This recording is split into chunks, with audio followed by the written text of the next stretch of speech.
co-sponsored by the Castroville. It's usually I do that. Everybody okay up there? And Medina Valley School as a service to the community. The Sabre Team Commander is Chief Lisa Rainey. I want to take this opportunity to thank a few of the people who helped make this evening's program a reality. Mr. James Stansberry, Superintendent, Medina Valley ISD. Mr. Toby Tyler, Principal of Medina Valley High School. Mrs. Sandra Speed, High School Secretary. Dr. Keith Jones, Government Teacher. Mrs. Dolores Castleberry, Business Teacher and Business Professional of America Advisor. Chief Lisa Rainey, JROTC Senior Aerospace Science Instructor. Charlie Copel, Skills USA Advisor, and Ms. Suzanne Lee, American Sign Language Instructor Teacher. Also Ashley Bates, Pat Davila, and Kimberly Frangesh of the Chamber Office.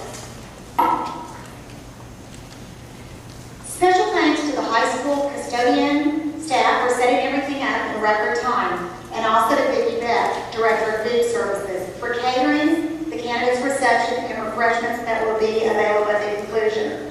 Last, but certainly not least, many thanks goes out to Ms.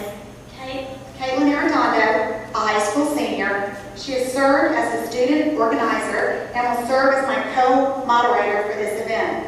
She is highly commended for efforts in promoting greater political interest and awareness for the high school level. Please help me in applauding Caitlin.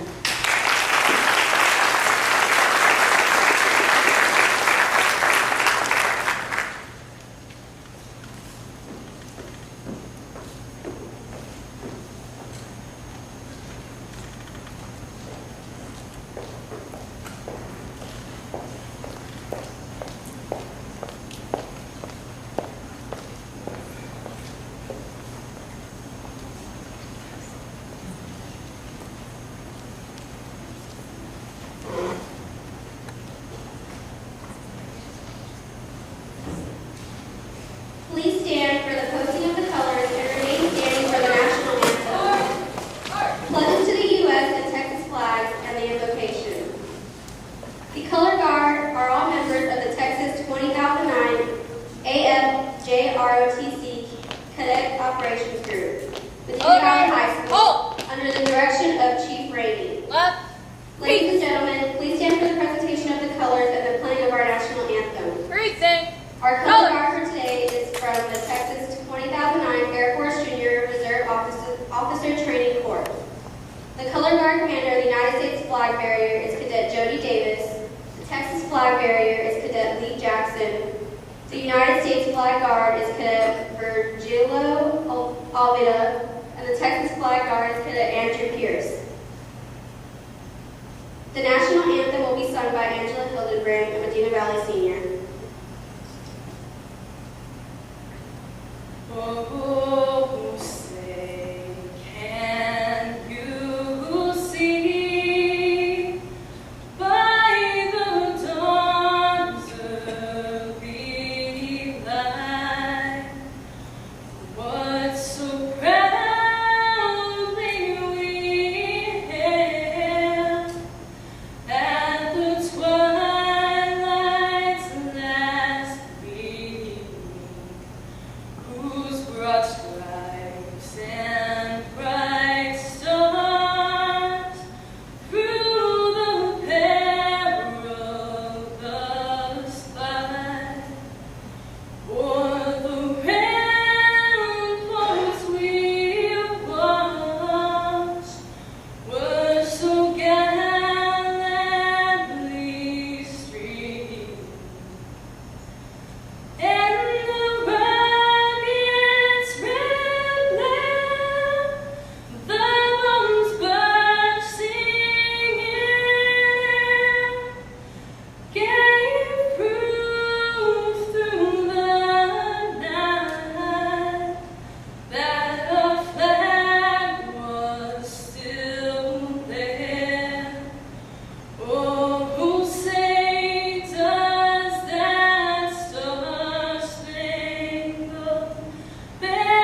The pledge to the United States flag, followed by the pledge to the Texas flag, will be led by and signed by Jennifer Lane and Michelle Jacobs, both students in Suzanne Lee's ASL class.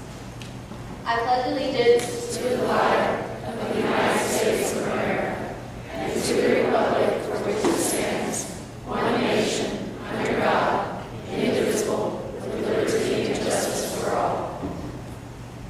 Honor the Texas flag. I pledge allegiance to thee, Texas, one state, under God, one and indivisible. Order. Color.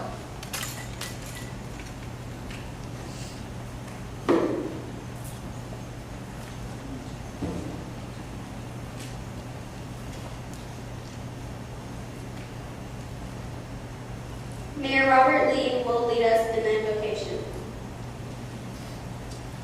Lord, we just ask you to look upon this gathering tonight, Lord, where we exercise one of the great freedoms constituted by our founders, and that is a democratic republic, where we can come and gather together and hear the candidates in their positions. We just ask that you would reveal to us those candidates who are best to lead us forward into the next number of years.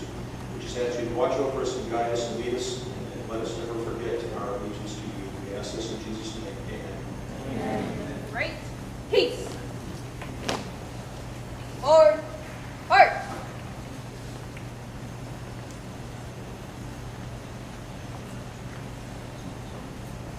Please be seated.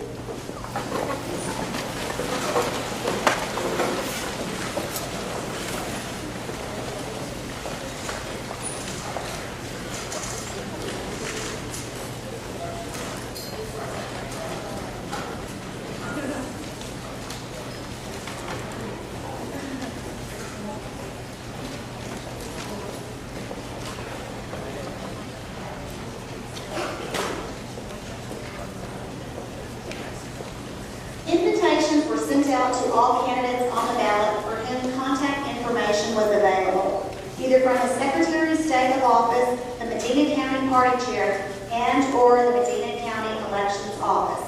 A high school student was assigned to every candidate on the list. The student was then responsible for contacting the candidate, arranging for the interview, and preparing a 60-second introduction for this evening. As a result, every candidate present this evening has a student researcher who will introduce him or herself. After the student introduction, each of the candidates will have 3 minutes to make a statement about their qualifications and platform. You will not hear about candidates who were unable to attend or who did not respond, but that is in no way diminishes the enthusiastic efforts made by these student researchers. Please join me in thanking all student researchers for all the candidates, those present and not.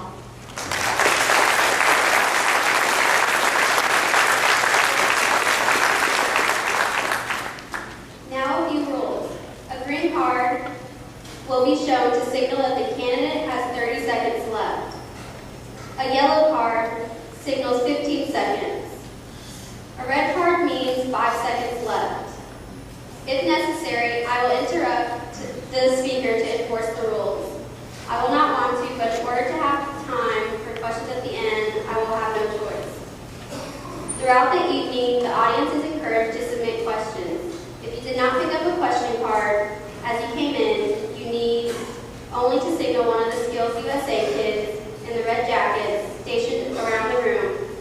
They will hand out pens and cards and collect them at another signal from you. So questions will be reviewed and put in order for later in the program. Let's begin. We will follow the program, which follows a sample of the Medina County ballot.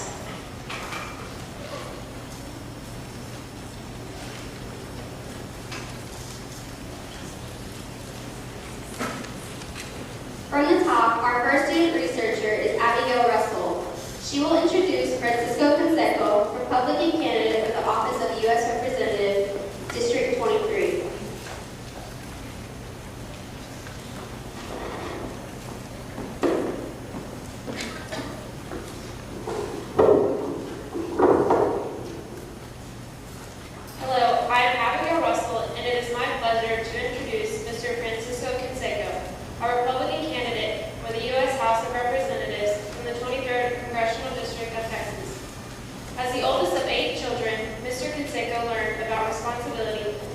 watching out for his brothers and sisters as they grew up in Laredo. Coming from such a large, close-knit family, Mr. Canseco knows how important strong family ties are to the success of our children. He and his wife Gloria have been married for 31 years and are the proud parents of Annie, Kiko Jr., and Carlos. The Cansecos attend St. Matthew's Catholic Church and reside in Northwest San Antonio. Mr. Canseco is a successful business owner who knows what it means to build a business. Across the state, he led the development of shopping centers and retail stores, thus providing jobs to hundreds of people. Like others who own small businesses, Mr. Canseco has worked hard, prioritized, saved his money, and made the most of his business opportunities.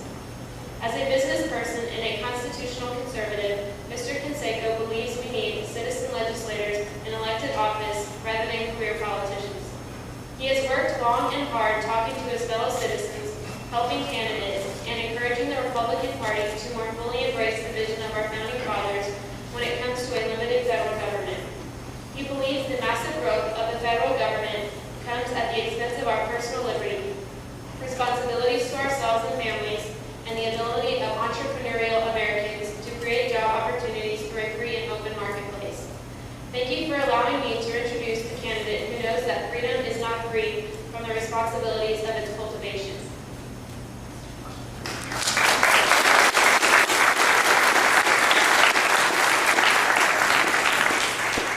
Thank you, Ms. Abigail Russell, for that introduction.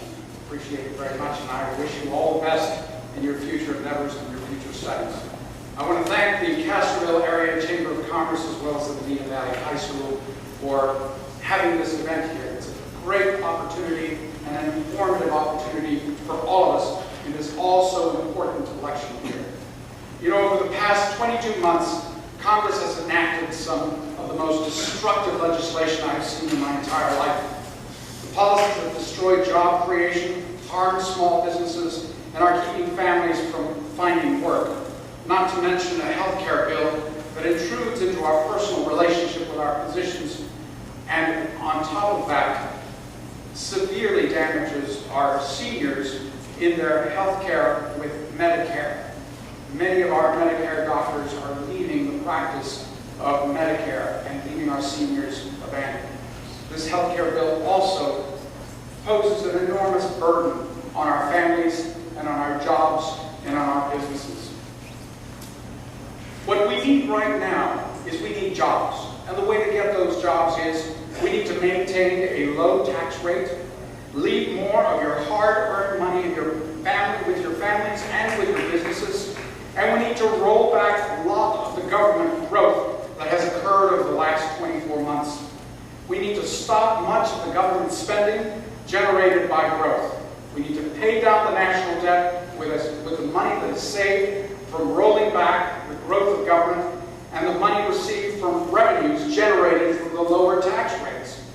We need to make sure that we defund and we stop this health care bill and make sure that we replace it with common sense legislation for all Americans so that we make sure that the wonderful health care system that we have, wonderful doctors that we have, hospitals and medication are still there for all of us, no matter how old we are.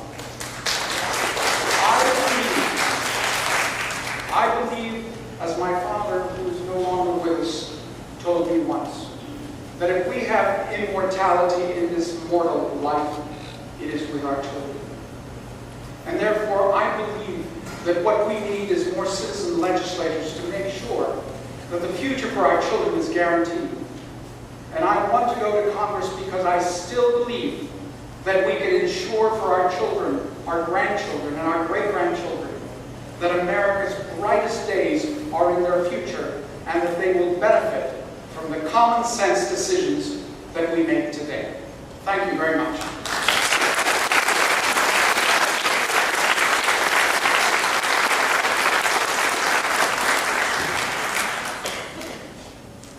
We'll now have Patrick Gonzalez with Theodore Rodriguez, incumbent Democratic candidate for Spain.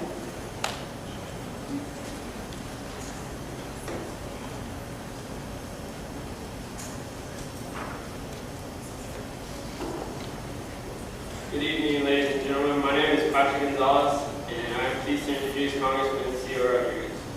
Mr. Rodriguez was raised and educated in San Antonio, Texas. After he graduated from Lauderdale High School, C.O. went on to receive his bachelor's at St. Mary's University and earned his MSW from Our Lady of the Lake University in San Antonio.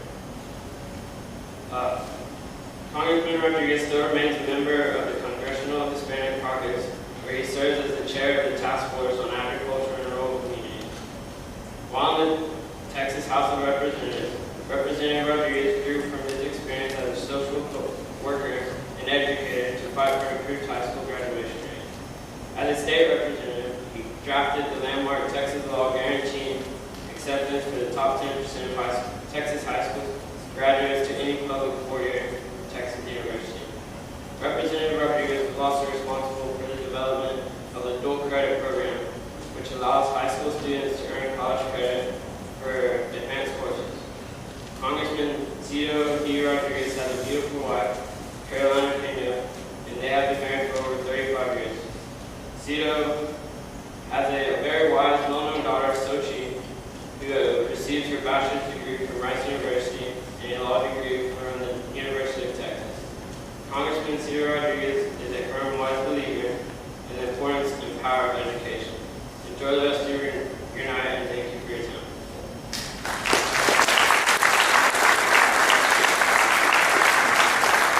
Thank you very much, Patrick and Solid. Thank you for those kind words. And let me take this opportunity also to thank the Chamber for this event and also the high school. And I want to congratulate you on being recognized. I think that's an honor in itself for each and every one of you. Thank you very much. I'm Peter Rodriguez, and I represent the 23rd Congressional District because you've given me that opportunity for the last 4 years, and I want to thank you for that honor and for being able to do that.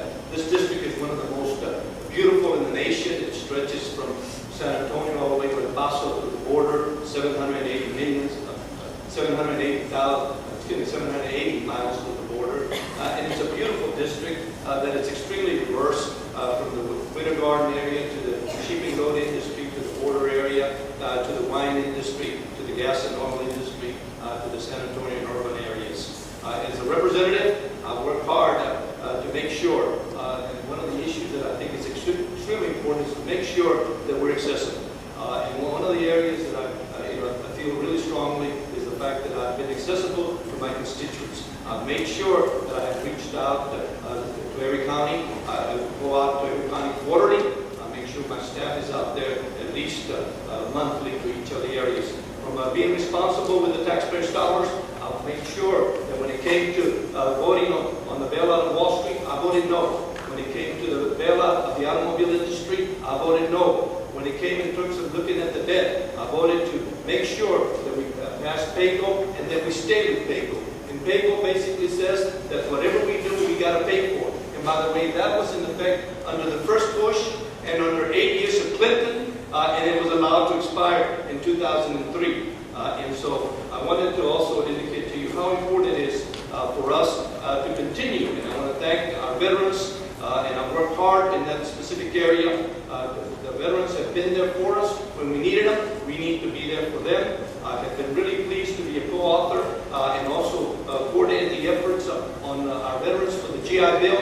This is one of the best GI Bills ever created, and I was responsible for assuring that if a veteran doesn't utilize the VA, that their parents, their spouse, or their kids can be able to utilize it. And today I can report to you that we have 340,000 in a matter of 2 years veterans that are participating in that particular program. In addition, we have moved strongly on making sure we provide resources for them from post-traumatic stress disorders to changing the language when it comes to Agent Orange from Vietnam veterans that we have been negligent in responding to. There's a lot of work that needs to be done in that area, and I look forward to continuing to move it. Made it more accessible in rural communities, establishing clinics, and not only in Wildwood, but also in Fort Stockton and also in Del Rio. Time's up. Thank you very much. Sorry.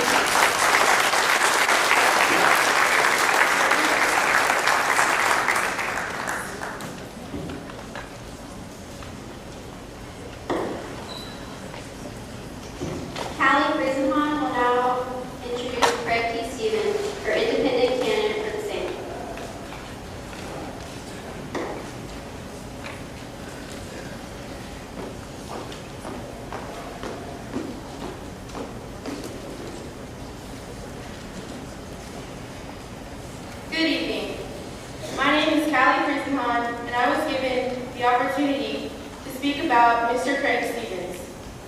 Craig Stevens is an honorably retired U.S. Navy Command Master Chief with over 20 years of military service. His military awards include the Combat Action Ribbon, as well as 20 additional medals and ribbons. He holds a Master of Science degree from Troy State University in International Relations and owns a successful information technology company. He is married with 4 children, one of which is serving in the U.S. Navy, one who has completed a 6-year U.S. Navy enlistment, and the other 2 are in college.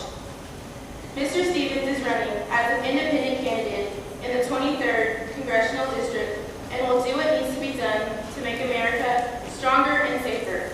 Thank you, and enjoy the rest of the forum.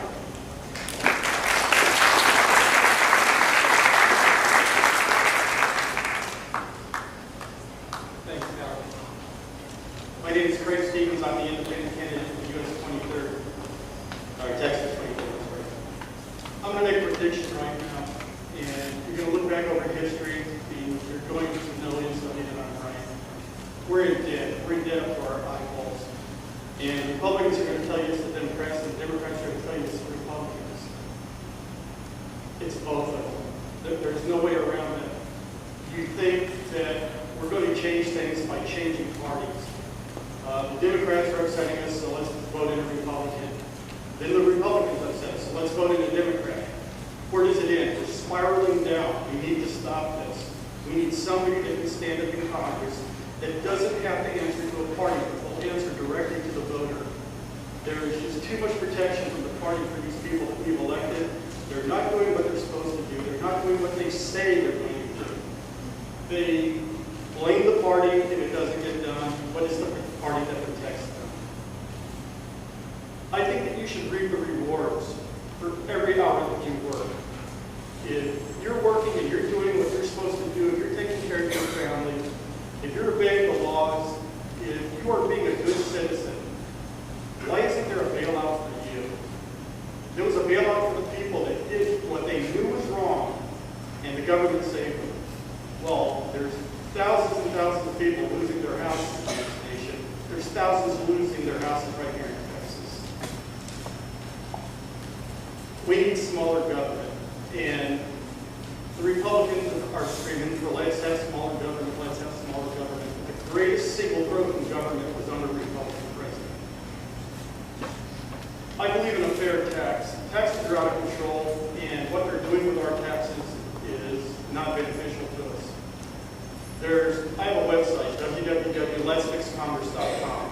There's not a lot of fluff on it. It takes a little while to load, but the information is accurate. There's a tax plan on there that I believe everybody will believe is fair. Real quick about the IRS. We are paying a lot of people federal money. If you create a job that is paid with taxpayer dollars, you're not creating a job, you're creating debt. Additionally, if you're paying these people with federal money and the IRS is taxing them, we now need a whole bunch of IRS agents, and it doesn't make sense. Let's reduce the size of the IRS, not force federal employees to pay taxes by not giving them that money to start with. Let's cut that big chunk out of it and save billions of dollars. I'm out of time. Thank you.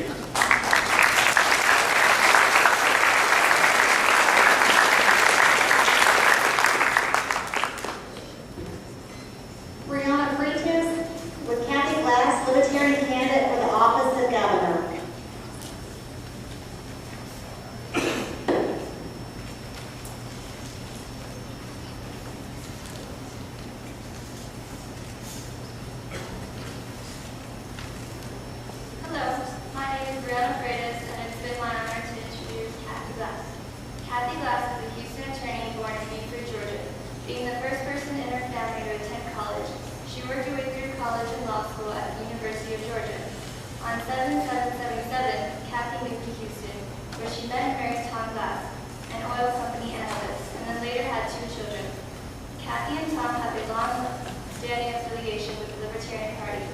In 1982, Kathy ran for Texas Attorney General as a Libertarian, this being her only other campaign for public office.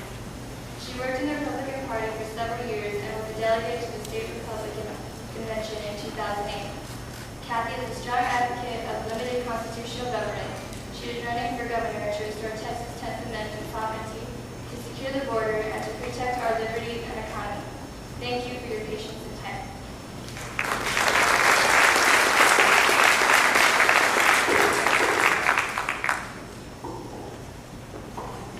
I'm Kathy Glass, and yes, there is another choice for governor.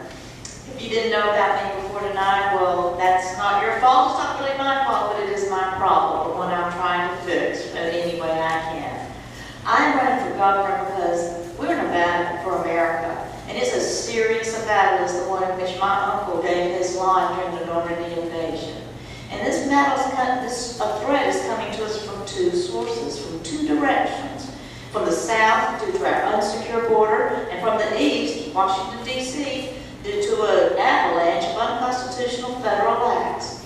This is why I'm running, to make America strong again, by making Texas strong. But in order to have a strong Texas, we have to have a strong leader, and we have not had that. We certainly don't have the kind of leadership we need to take us in the direction we need to be going.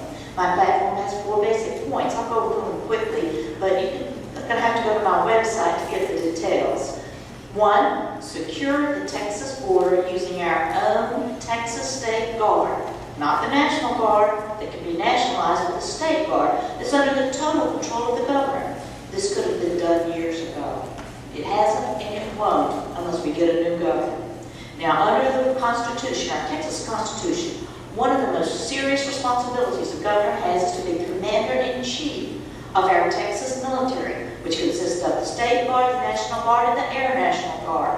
And their function is to enforce Texas state law and to repel invasions, among other things.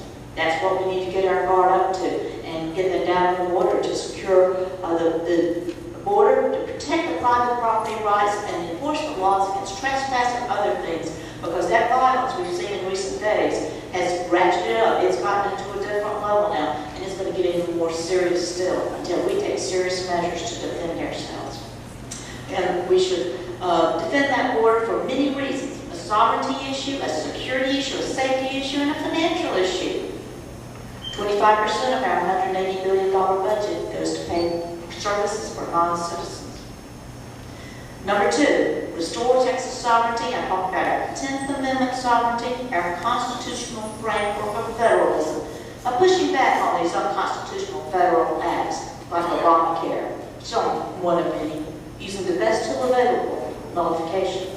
Number 3, get our financial house in order. Cut our budget 50%. That'll put us back where we were 10 short years ago in property taxes and franchise taxes. Number 4, last but not least, defend private property rights in these eminent domain abuses like the Trans-Texas Corridor, which is not dead. It'll be back if we must get a new governor. Now, if these are the things you want: secure border, sovereignty, save budget, financial independence from Washington, and private property rights respected, I'm not just another choice you got for governor. I'm your only choice. I'm out of time, but I'm not out of steam.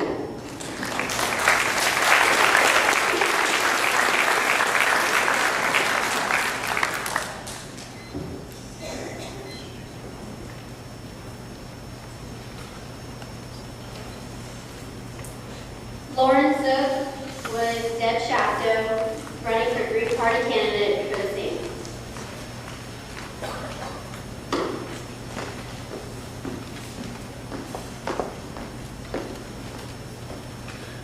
Hello, my name is Lauren Zook, and it's my utmost honor to introduce Deb Shafto. Deb Shafto was born in New Hampshire, raised in Brattleboro, Vermont, and graduated high school in Ashburn, Massachusetts, and moved to New York City. She worked for Blue Cross, got married, sold insurance, had a son, worked as a waitress, worked for a moving and storage company, got divorced, and then bought and ran her own company for 10 years. She worked for a treatment facility for disturbed adolescents, operated a group home for them, and then moved to Texas. She married again, went to college, got involved with the local HISD school, and went back to college for her Master's of Education and taught school. She retired last year. So she knows how it is to be a single parent, how it is to put children through college, how it is to run a small business and put out 12 to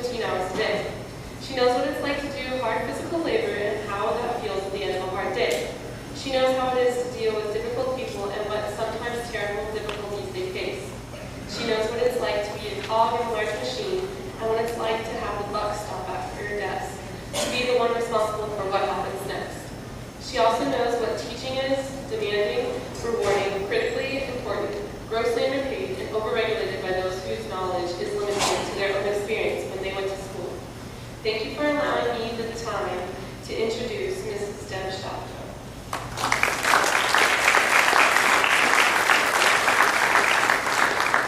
Thank you, Laura. I appreciate that. The reason why I'm running for governor, the reason why you should vote for me, is that we are at a crisis crossroads. Economic collapse, which they say is done, but talk to somebody who can't find a job or somebody who's losing their house and see how done it is. Global climate change and the passage of peak oil will create for us and for our future generations problems that could cause extinction of the species. Unless we take corrective action, and we have to take it now.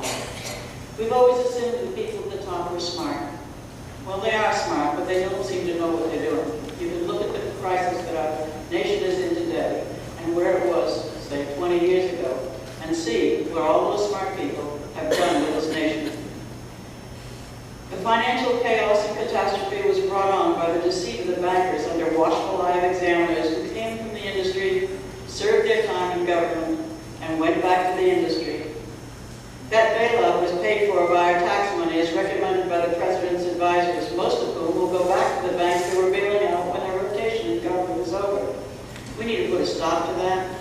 We need to make sure that the people who are working for the public are actually working for the public and doing the public's work.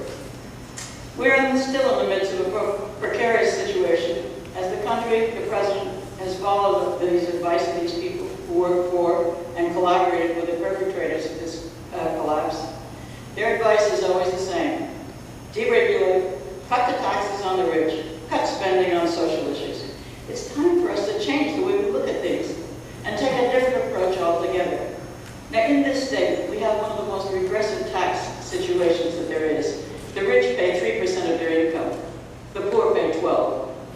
12% for an income of $30,000 for a family of four, which is the poverty level, is $3,600 a year. That's a lot of money for somebody making $30,000 a year. While the rich pay, what, 3%? They don't buy one car less, they don't buy shoes, they don't not buy anything. They live above everybody else's means. They have always been and will continue to be self-serving. We need to change. We need clean energy. We aren't without resources here. We need clean energy. We can put our people to work creating clean energy, researching what needs to be researched, constructing and bringing it to the cities where it needs to be used. It was cheap energy that got us out of the last depression. Let's use it this time and get out of this one. Texas could be the leader of clean energy. We could supply, we have enough sun and wind to supply the whole Southwest. Let's do it. Let's pull ourselves up by our bootstraps. Let's put out the self-serving and put people in office who are truly eager to be of service. Thank you.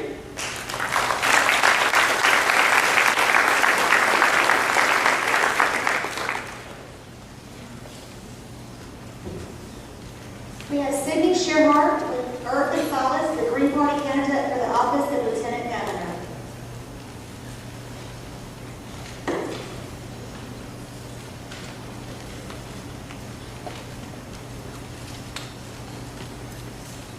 Hi, my name is Sidney Shearhart, and I am here to introduce Herb Gonzalez, who is running for Lieutenant Governor. He was born August 20th, 1958 in San Antonio, Texas, and is a lifelong resident of Texas. He was accepted to attend St. Mary's University and graduated with a Bachelor of Arts in Political Science in 1980. He continued with postgraduate education until 1988. His studies concentrated in the area of politics and religion. During the mid to late 80s, he was involved in the presidential campaigns of Jesse Jackson as a precinct coordinator and delegate to Texas Democratic County and state conventions. He was a member of the Bexar County Progressive Democrats, and his last meeting with Democrats was to be precinct chair in 1992. heralded the Greens in the mid-90s, and volunteered to work a voting site for the Greens. He has since voted Green in all presidential elections and state elections. He is open to working with any person or group that seeks to promote the increasing participation of persons by limiting state government, promoting education, health, and ensuring that private entity that is incorporated is strictly limited to providing the common good. Thank you for your time.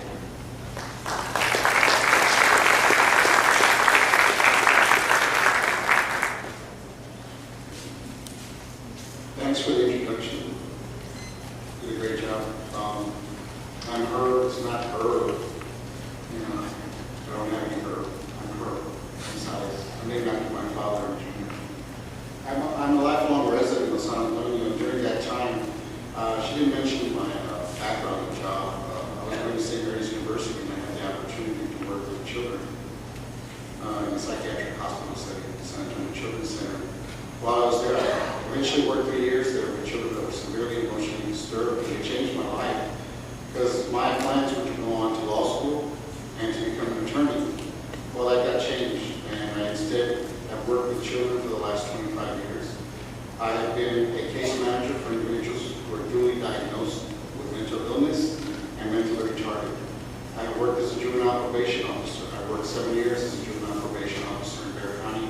I was the officer assigned to the Juvenile Justice Academy, where students are expelled because of their behavior or because of offenses that are serious enough to merit their expulsion. However, we were very much involved in the rehabilitation of young people so that eventually they could come to grips with their problems and help their families get back together, whatever crisis they were facing, and have no record so that it would not taint them for the rest of their lives, because we are interested in promoting rehabilitation, especially among our young people. If there is a drug problem, if there is an issue with their families, we should be there to help them and not to condemn them or judge them. And I'm sure you, as Christians, understand that in the message of Jesus Christ. Not to say that I am a Christian, but I'm sure you understand that. I consider myself a Buddhist. About the issue of immigration. As Kathy Glass says, we need to defend our borders, or we need to secure our borders. What does secure mean? Security, I do not believe means militarizing the border. We do not need 30,000 U.S. troops along our border with Mexico. My grandfather came from Monterrey during the Revolution, and he came to San Antonio. He was an iron worker, and during the Revolution, he lost his job. He came to San Antonio and was supported by San Antonio people. If anyone knows their history, Francisco Madero, the first president of Mexico just before the revolution, after they threw down Diaz, who had been president for over 40 years, established the Plan de San Luis that freed Mexico from the Porfiriato, which was a dictatorship. So I do not believe we need to militarize the border.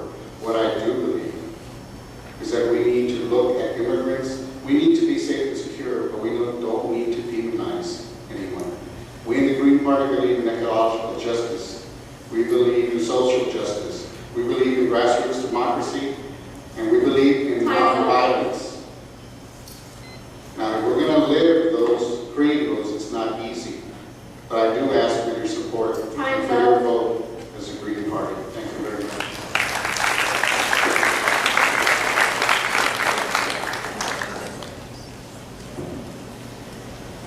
Brianne Haglund will be introducing Jon Roland for Libertarian candidate for the office of Attorney General.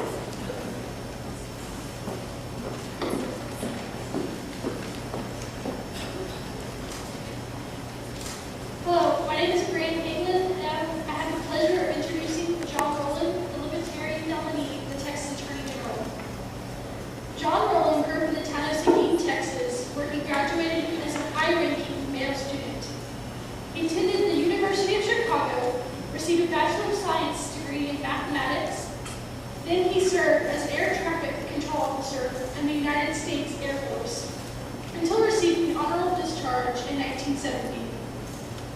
After living in Washington, D.C. for 2 years, lobbying for various causes,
offices uniquely positioned to being able to address local public corruption, which is in some ways so pervasive that it has come to be taken as normal.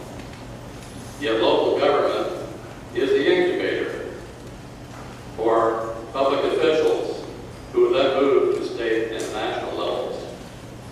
So it is extremely important to nip it in the bud.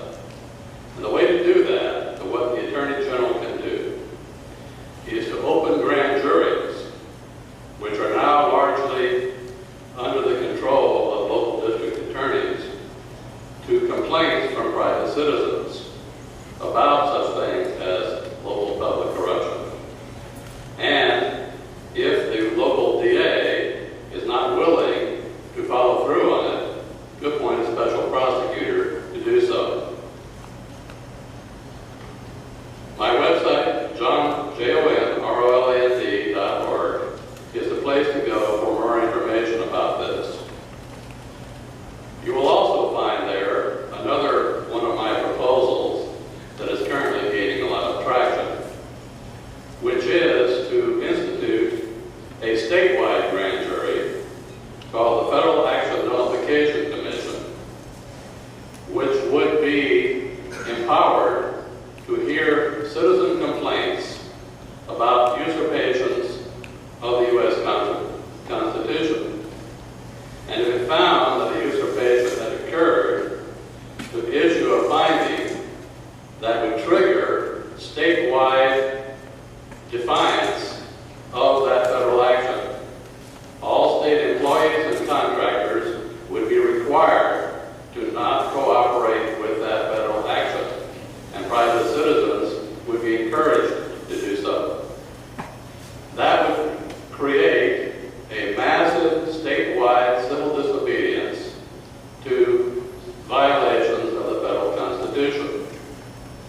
Too many people who have made it an effort in their lives to bring government into compliance with the Constitution soon discover that if they take the issue of the Constitution to the voters, too many people do not understand the Constitution well enough to know what is and is not constitutional. And too many voters vote benefits to themselves at the public expense. The courts are largely closed. That leaves only civil disobedience as a remedy for us to pursue. Thank you.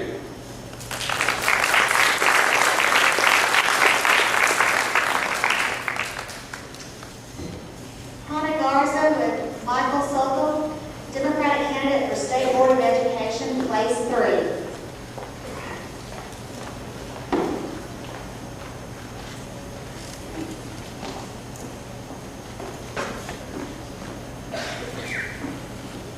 Hello, my name is Hannah Garza, and it is my honor to speak about Mr. Soto. Michael Soto is running for State Board of Education, District 3 in Texas. This position primarily focuses on setting academic standards for Texas public schools, approving textbooks used by teachers and students, and overseeing the investment of the Permanent School Fund, a $22 billion endowment for purchasing school books. Michael Soto is the best candidate because as a professor at Trinity University for over 10 years, after getting his bachelor at Stanford and his PhD from Harvard, he sees both the downfalls and achievement of public schools across the nation. Soto believes that the school board should be nonpartisan and that politics, and I quote, should be out of the picture when it comes to the students in public schools. With this in mind, he feels that schools should listen more to students and other school partners and trust that they know what is best for their students, and result in restoring public confidence in Texas State Board members. Having a 7-year-old son in Texas public school, Soto has experienced the same type of educational system as people throughout South Texas and can improve it for generations to come. Thank you for my opportunity to introduce Mr. Michael Soto, who puts Texas kids first.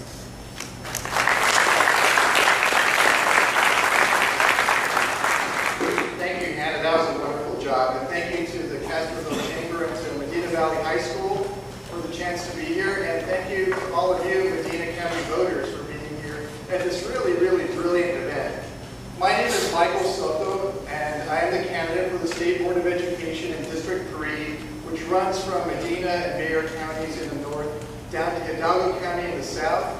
As Hannah mentioned, the State Board is responsible for 3 primary areas. It sets curriculum standards, it approves textbooks for use by teachers and students, and it oversees management of the permanent school fund. Here's what I think we should do rather than continue the 3-ring circus that has been our State Board of Education for far too many years. When it comes to curriculum standards, we ought to make sure that our standards are clear so that teachers can use them and make sure that our kids are being prepared on a path to success for college and their careers from K through 12. They ought to be rigorous so that students feel inspired to achieve their very best work. And they ought to be flexible enough to allow for local innovation in places like Medina Valley High School, like this great place. When it comes to textbook adoptions, our textbooks ought to meet a couple of key standards. They ought to be based on a sound, wide consensus of the best academic scholarship, and they ought to be based on the latest and best available research so that we're setting up our kids for success rather than failure when they finish high school. And when it comes to managing the permanent school fund, we ought to make sure to uphold the highest possible ethical standards. That means we ought to insist on absolute transparency. That means that we ought to insist that there are no conflicts of interest among state board members when it comes to their individual ethics. And this is a problem that cuts across party lines. Now, Hannah mentioned that I studied at Stanford and at Harvard and that I teach at Trinity University. I'm very proud of that. But I could easily have been just another statistic. My parents never went to college. My dad, he never finished high school. And so my life could have taken a different path. Fortunately, it didn't. Even though my parents didn't have a fancy education, though, they're 2 of the most brilliant people that I know, and they taught me that there are more important things than money. They taught me that it's better to be a good listener than a good talker. They taught me that if you believe in something, you ought to be willing to fight for that. When I drive home to San Antonio in just a few after this forum, I get to go home and give a goodnight kiss to the 2 boys that I'm fighting for. I need you to fight for me. Grab one of these cards and learn how to help out. Thanks.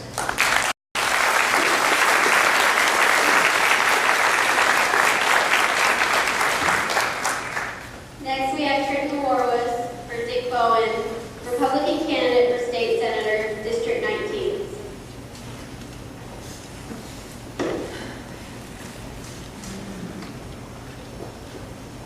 Good evening. My name is Trent Warwas, and it would be my pleasure in introducing to everyone Dick Bowen, a representative of the Texas State Senate, District 19. Mr. Bowen was the youngest of 6 children. His father was an unemployed clay mine worker and lost his eyesight when a bottle exploded in his eyes. After his dad lost his eyesight, the family unit dissolved. Then his mom and 3 of his brothers moved to El Paso to be close to an older brother. Mr. Bowen graduated from El Paso Technical High School. He further went on to graduate from the University of Dallas with an MBA in International Management and Marketing. After that great accomplishment, he started his family and is now happily married with 3 children and 6 grandchildren. Furthermore, he also served in the USMC and the USAF.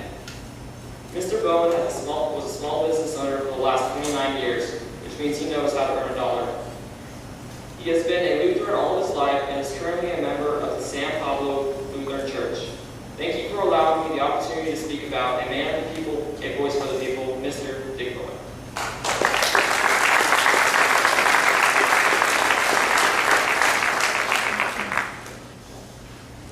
My name is Dick Bowen.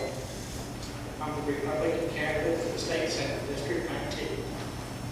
When I introduce myself, I always say, I'm running as a Republican, please don't hold that against me, because I'm really a nice guy. And you know the reason I say that is, when you get elected, you've heard so many words here tonight. And when you leave here, you're going to say, who said what?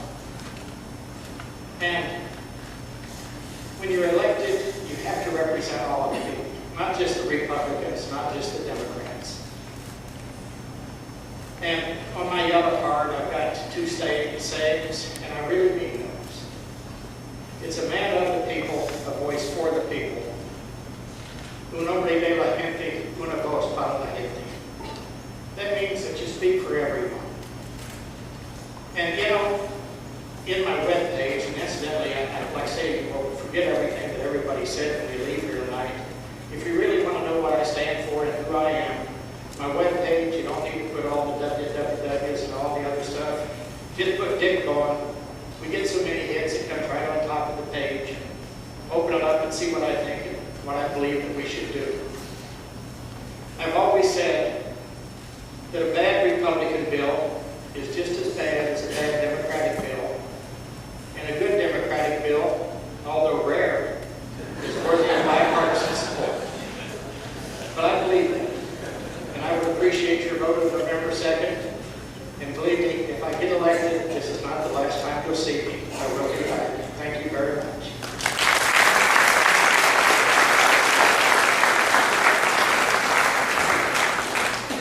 Claudia for Betty Baker, Libertarian candidate for the same.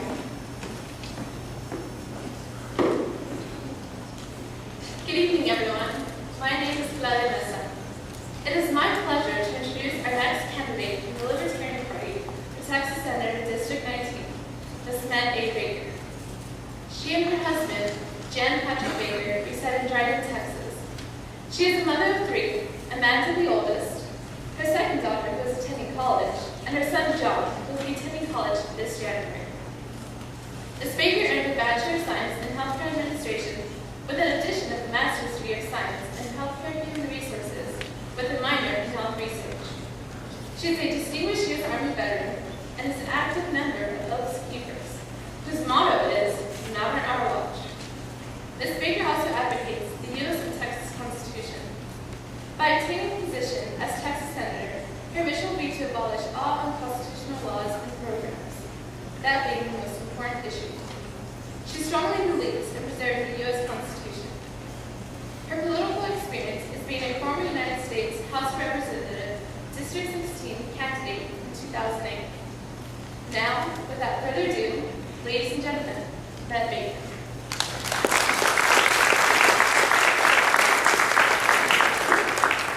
I'm going to scare you. I am a potential homegrown terrorist. The government gave me that title because I am a veteran. I am an Oath Keeper member. They call us an Oath Keeper militia, but we're not advocating guns. We're advocating education of the Constitution. So my husband, Jon Patrick Baker, is a 100% disabled veteran, medically retired 18 months in the BAMSI before he was retired. He's on the no-fly list, ladies and gentlemen. If we, because we both support the Constitution, both in the U.S. and Texas, are terrorists, what about our elected officials? What are they? What is the definition of treason? Yes, I support the Constitution. I also support a few other things. Term limits. Quit building empires, people. Saying people being elected are the ones passing these laws that are unconstitutional. Do you know that in the last 5 years we've had 500 military incursions by the Mexican Army? We don't hear that in our news. Do you know last year 327 little girls were kidnapped along our border? They were beaten to death after being raped. You want to be the one to tell their parents, your daughter was beaten to death horrifically. We need to secure our borders. That does not mean close it to immigration. It does not mean close it to trade. It means protect it. That's what secure means. And it's not, oh, it's the Mexicans. Ladies and gentlemen, the people coming through there are Arabic, Vietnamese, Korean. We are a wonderful country, and they're coming here because of that. Even a bad day in paradise is a day in paradise. I advocate also education. I don't want people up there in Austin telling me that Thomas Jefferson should not be in our history books, if y'all heard that story this summer. I think the community, the Constitution, Texas Constitution says it should be at the county level. You should make the decisions, not some bureaucrat in D.C. Look at an old child left behind. We have kids graduating and can't read and write around our country. They don't know the Constitution. So this is where I stand, ladies and gentlemen.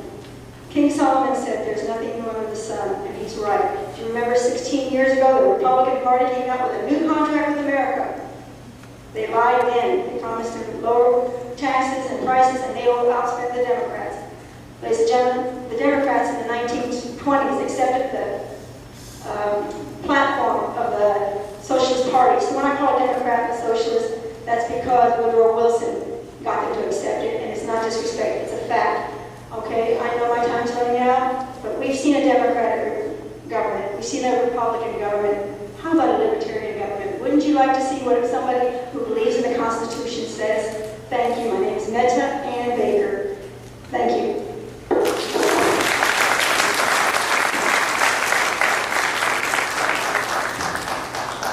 Next, we have Matthew Van Winkle introducing Tracy King, incumbent and unopposed Dem candidate for State Rep District 80.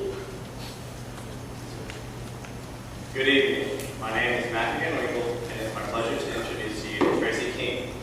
Tracy King graduated from Harding Springs High School, attended Southwest Texas Junior College, Sul Ross State University, and Texas A&M University, where he earned his Bachelor's of Science in Agricultural Engineering. Representative King has always been active in public service, a former member of the Board of Trustees for the First Baptist United Methodist Church, and the past president of both the Kiwanis Club and the Texas Hearing Aid Association. He was elected to the Texas House of Representatives in November of 1994 and is currently serving his 17th term. He is a member of the Powerful House Committee on Natural Resources and a member of the Cultural, Recreation, and Tourism Committee. Representative King is married to the former Cheryl Baker of Hondo, and they are proud parents of 2 children, Caitlin Marie King and Clayton Parker King. Thank you for your patience and time.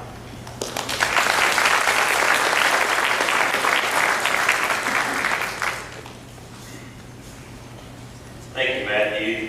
Thank you so much for having me here today and for introducing me. And I want to certainly thank the moderators that are doing another great job with this program. It's not an easy task telling people they need to be quiet, and I appreciate those of you that are willing to do it. Castroville Chamber of Commerce, one of the finest chamber of commerces that serves in the state of Texas, and they're doing another fine job here tonight. Medina Valley High School for the great work that they do, and students that they produce, and sports teams that they produce throughout the district. Thank you for allowing us to use the facility tonight.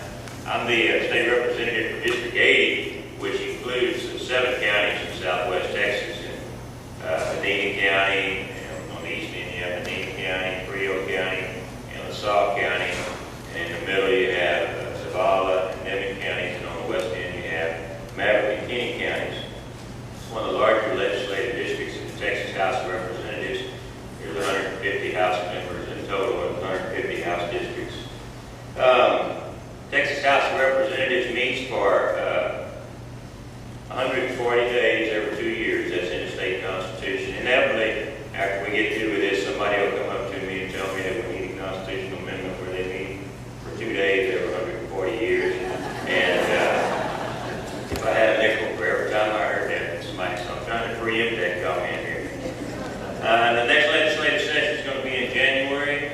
There's a number of issues that are coming up that are very, very important to each and every one of you in this room tonight. The bill that we have to pass, that we're only bill that we're constitutionally required to pass, even though there's going to be 7,000 introduced as a state budget, and it's looking a little grim at the moment. In Texas, we are constitutionally prohibited from borrowing money or printing money, and so we will pass a balanced budget. And our main source of revenue is the sales tax, and so nobody wants to raise the sales tax. And the comptroller is going to make her estimate. She tells us we're going to have a pretty serious budget deficit next time. Another big issue every 10 years after the census is redistricting, which is always a lot of fun. And another issue that's coming up this time is school finance. Texas has had a long, long history of trying to find an equitable school finance program. And I can tell you that the most equitable one for every district seems to be the one that gives them the most money, usually, in their opinion. Property rights is another issue. Border security is another issue. But another issue that I think is very, very important for this election cycle, and I always like to tell people, is the need for civility in our public discussions. When we get elected to go to the Texas legislature, it doesn't matter, as Dick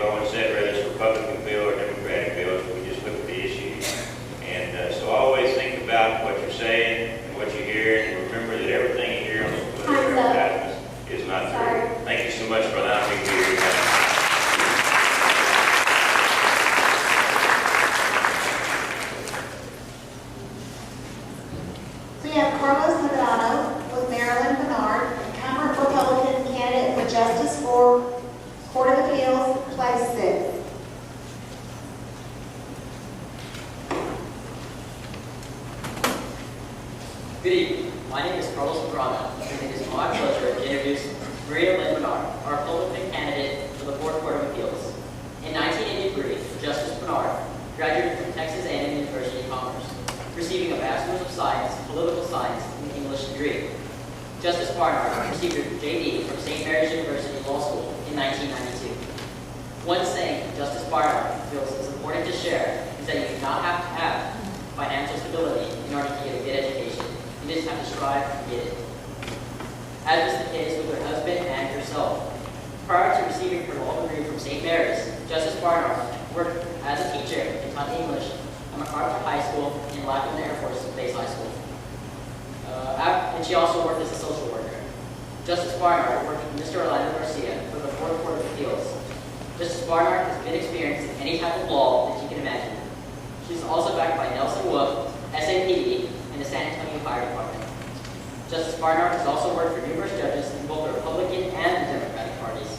She was also an apprentice for both state and federal judges.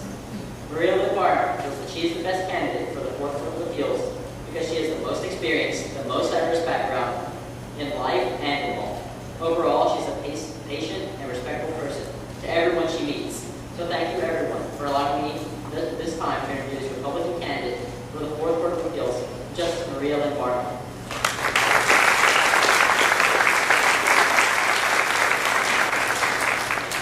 Thank you very much, Carlos. What a wonderful introduction. Thank you, everyone, for allowing us to be here today, and particularly to the students who are here doing a fantastic job in standing before the public and introducing candidates. I hope you continue for the rest of your life to be just as active in politics and in your government. It is critical to our nation. Thank you.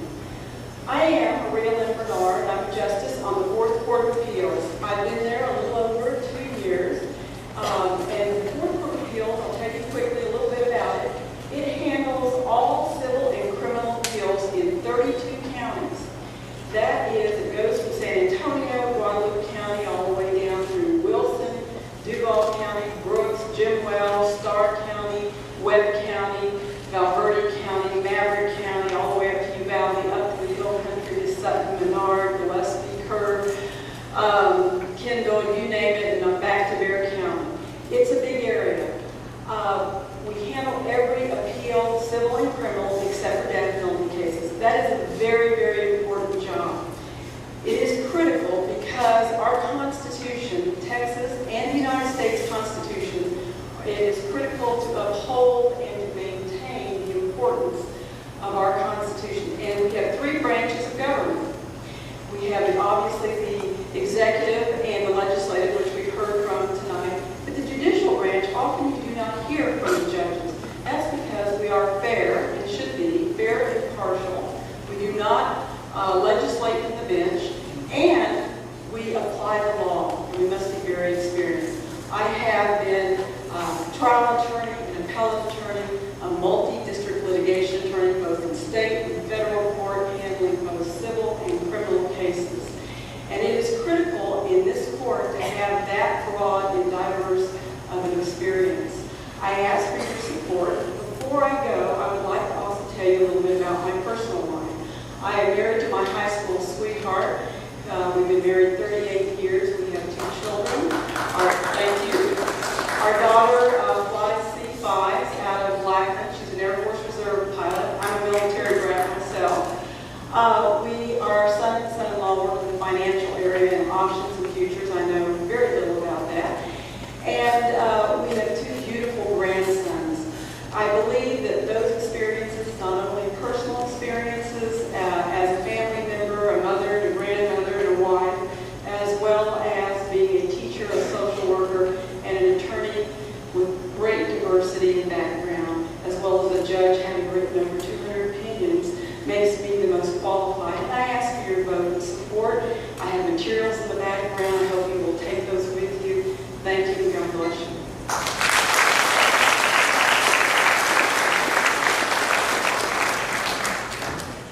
Lauren Cox will be introducing Rebecca Martinez, Democratic candidate for the same.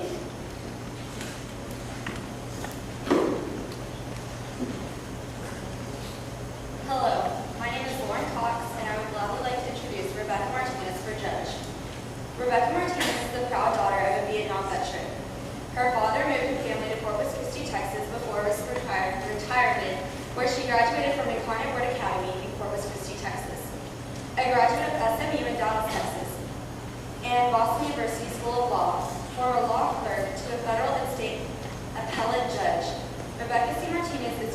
qualified to serve as Associate Justice on the Fourth Court of Appeals. Rebecca has nearly 20 years of diverse litigation experience. Most importantly, she displays the prospective judicial temperament and partiality that South Texas deserves and expects. By any measure, education, credentials, diversity experience, and passion for public service, Rebecca Martinez is the most qualified in her race to serve as Associate Justice, Place 2 on the Fourth Court of Appeals. Thank you for your time and patience.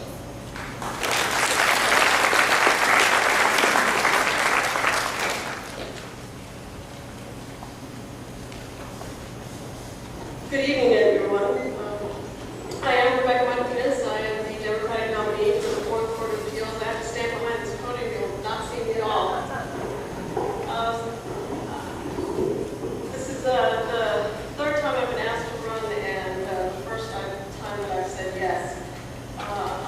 It's my East Coast education, but I was always a firm believer, especially as a litigator, an active litigator for the last 20 years, that I always thought that for us to have the confidence and the wisdom of the judiciary, that we should feel confident in the experience of the judges that I used to be in front of for, again, nearly 17 years. It was important for me to be able to add a balanced perspective to the Fourth Court, and I hope that having read a little bit about me, it's hard to put 20 years on a push card, but I do encourage you to come and visit my table. I've got these little push cards that say a little bit more about me and my education, and it has a nice little map of the district that we have been traveling, both Justice Bernard and I, around the county, asking and hoping to earn your vote. A little bit about what I've found as perspective in this. This is the first time I've been in a high school auditorium in a public forum like this as a judicial candidate.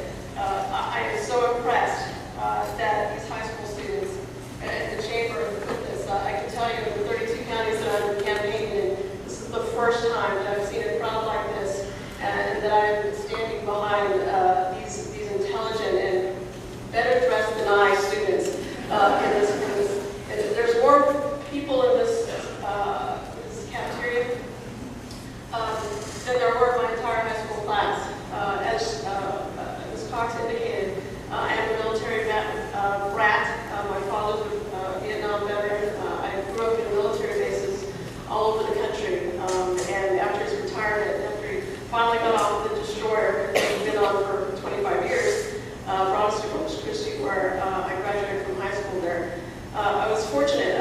High school diploma did not run in my bloodline. So my parents, the proud parents of 5 children, I'm the only one married.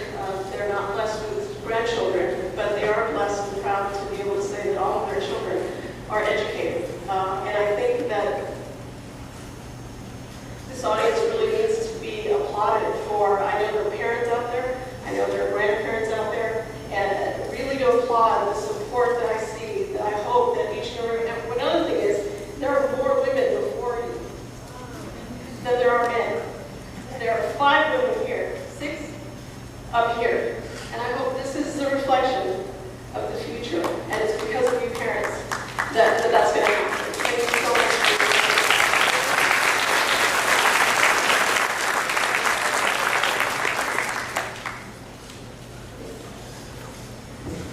Jennifer Lund for Judge Barton, incumbent Republican candidate for Medina County Judge.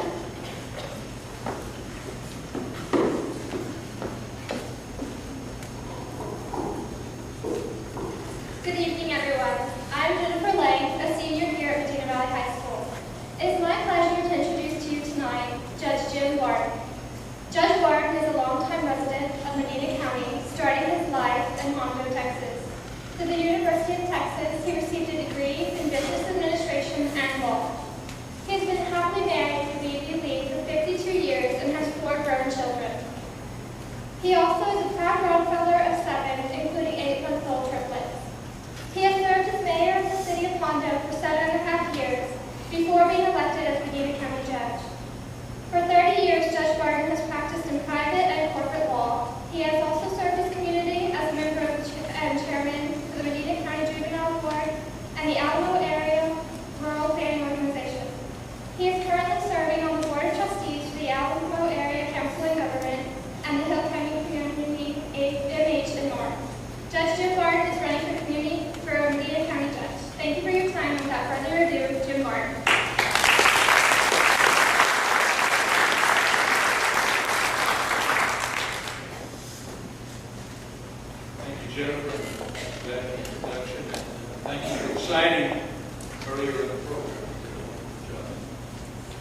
8 years that I've been county judge, I've learned one thing. It is one of the most diverse jobs I've ever seen. It's part judicial, presiding over juvenile, probate, misdemeanor criminal cases, mental health commitments, crisis occurs, and many more items. Very serious part of the job. Does not take up all or even half the job. Most of the job is taken up in an administrative executive capacity, presiding over the commissioner's court, setting the agenda, developing, managing the budget, ensuring the financial health of the county, and ensure that resources are available for the county departments to operate efficiently, among a whole host of other duties. In addition to that, the county judge represents the county to the outside world, the regional governments, the state government, and to the other counties.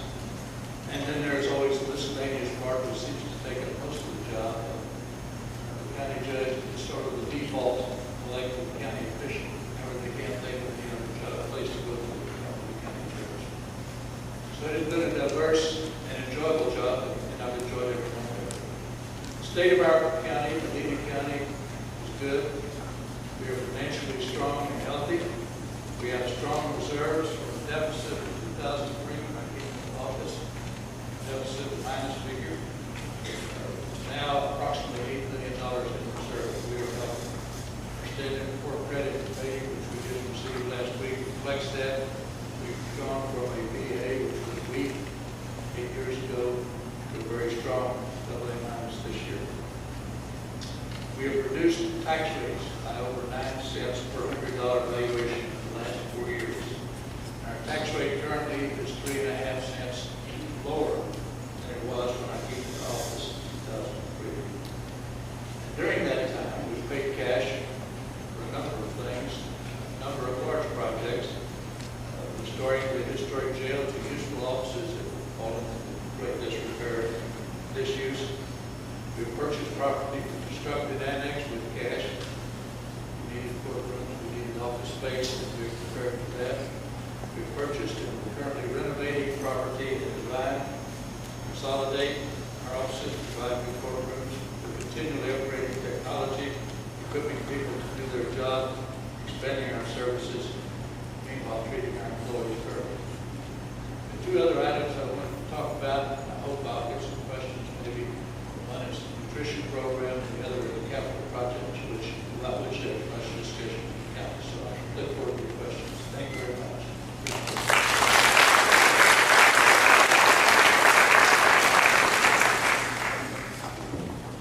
Pamela Sepulveda or Gilbert Rodriguez, write-in candidate for the same.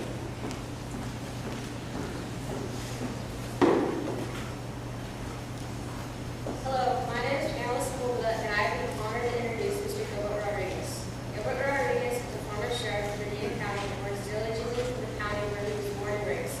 Mr. Rodriguez is 47 years old and is happily married with 2 well-respected children. He also takes time out of his days to help the elderly with meals and additional funding in order to help out his community with any other areas of need. He is very involved in his community and has been a volunteer fireman in Italia for the past 29 years. I would like to thank you for this wonderful opportunity to speak about Mr. Rodriguez, and I hope you enjoy the rest of the morning.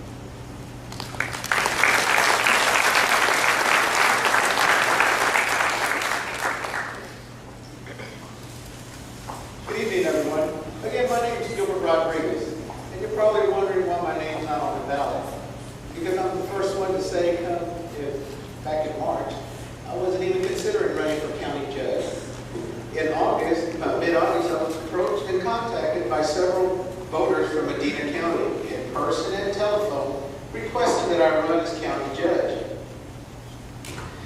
After them giving me some reasons as to why, I started looking and praying with my family and decided that yes, it was time for the voters to have a choice for the race of county judge. Number one was, of course, the biggest issues facing Medina County today that's not only going to affect our generation, but the next 2 generations to come, and that's the expansion and the proposals that are being faced today. My question is how much information has been given out to the voters? Very, very slim. And to the taxpayers. So that's one reason second reason was the decrease of the nutrition center. We will revisit that issue, and we will see what else we can do to accommodate that. We want to open up the doors of communications with Commissioners Court and the county. We want to put information on the internet. We want you to be able to go to the internet and retrieve the minutes after they've been approved for Commissioners Court, and also the agendas. Other information that's going, or other programs that have been purchased for different offices within the county, each one talks to their own department.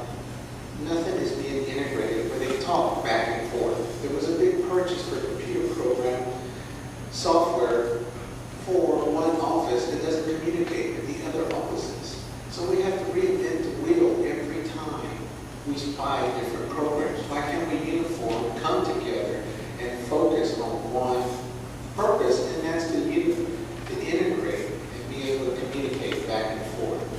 Again, all you have to do is check the box, write my name in, and I'll be your next county judge. Thank you for your time.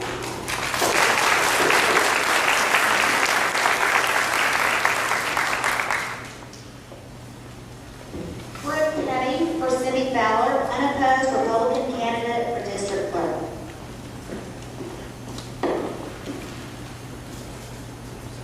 Good evening. My name is Brooke Petty, and it is my pleasure to introduce Miss Cindy Fowler. Miss Fowler has been married for 19 years to her husband, Chris Fowler. Cindy and Chris live in Devine, and together they have 4 children. 3 of their children are currently attending school in Devine, and their oldest son, Carl, is attending Texas A&M University, Galveston.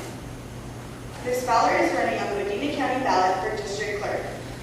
The district clerk is in charge of providing support for the district courts. The district clerk is the custodian of all court pleadings and papers that are part of any case of action, civil or criminal, in the district courts.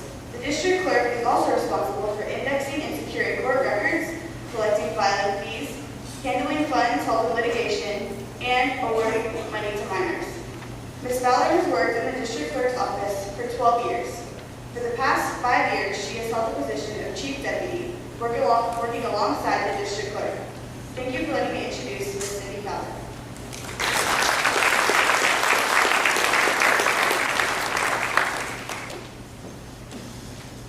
Thank you for coming this evening. Actually, I am unopposed, so I won't take up too much of your time.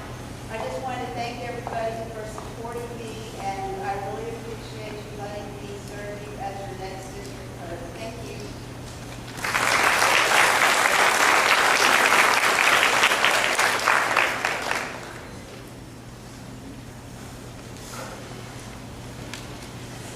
Dalton Hardy for Charles Roth, incumbent and unopposed representative candidate for Medina County Surveyor. Hello, I'm Dalton Hardy, and it is my pleasure to introduce Mr. Rowe, our candidate for County Surveyor. As a former member of the United States Army, Mr. Rowe learned about responsibility through his experience in the field. The Army taught Mr. Rowe the necessary leadership skills that allowed him to build his own business. He has been president and owner of Charles Rowe and Associates Incorporated since January 1st, 1978. His business experience has shown Mr. Rowe what it takes to be a successful county surveyor. He has worked on multiple projects across the county, including jobs at Hondo ISD and the county prison in Hondo. Mr. Rowe knows how to relate to the people he represents, as he is involved in many local organizations, including the Lions Club and Hondo Area Chamber of Commerce, on both of which he has served as its president. As a successful leader, Mr. Rowe knows what it takes to keep our county strong and organized. Thank you for the time to introduce Mr. Charles Rowe.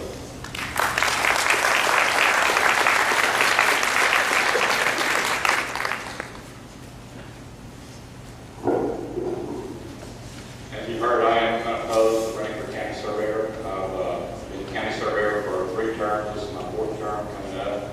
I've been in business for 33 years as a private surveyor, and the last 12 years as a county surveyor. The county surveyor is a unique position. Many counties don't even have a county surveyor, but in the rural areas where the old regional patent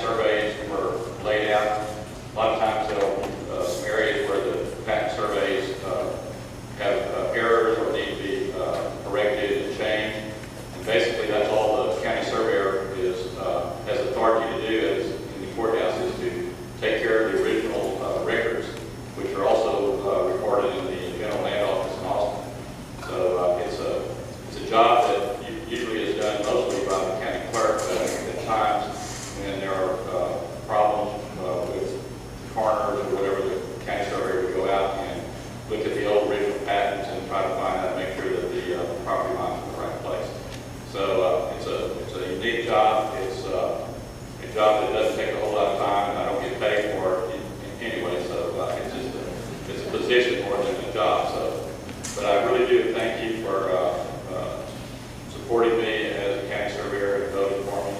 And in the last 33 years, I can see a lot of people out in the audience that I've either surveyed their property or surveyed property next to them. So again, thanks again. Appreciate your support, and we'll see you at the election.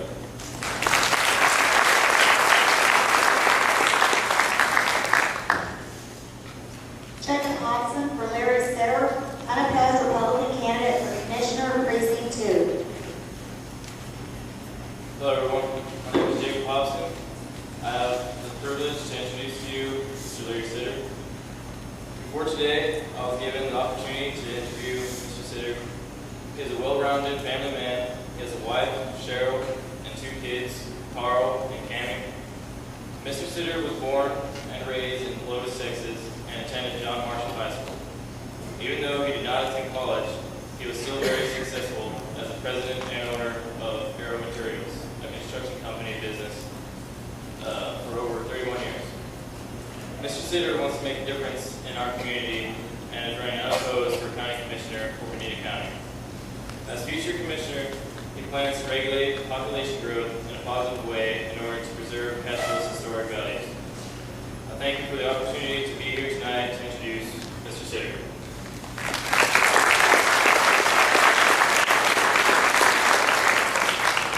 Hello, I'm Larry Sitter, and running unopposed. Now, first I want to thank all the people that had voted for me during the primary. It was extremely important for me. My supporters really got out and worked the bill. I kind of came in here virtually unknown, other than to a handful of people. I guess I'm kin about half a character, but other than that. Yeah, I guess if you drive in Highway 90, you can see what a lot of them are not liking. And Barrett County is getting closer and closer. There's been a map trying to circulate around with the EPJ of San Antonio. I don't know how many of y'all have seen that map. I have discussed it with the judge. I have discussed it with some of the other commissioners.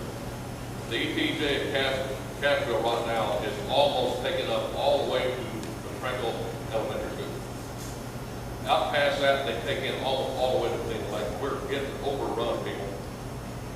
And I hope y'all back me when I try to solve this stuff. I have talked to some other people. I'm not in a position yet to get this thing pushed through.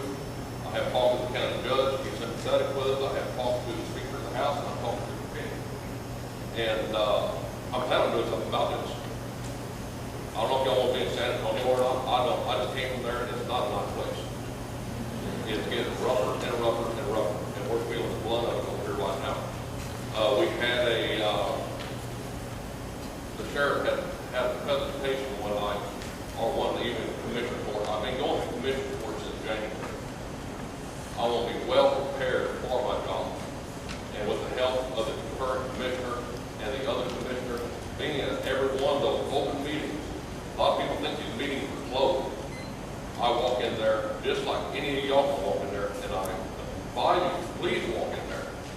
And there's nothing secret going on that I can find yet. I've been at almost every single commissioner meeting since January. But getting back to this EPJ, if we don't do something about this, we are going to be overrun in San Antonio. It's coming fast. They got about a mile and a half before they hit Medina Lake. I don't know what they want Medina Lake for. They're going to route Medina Lake Drive. But I think Mr. Wolf, the judge, really would like to have Medina Lake.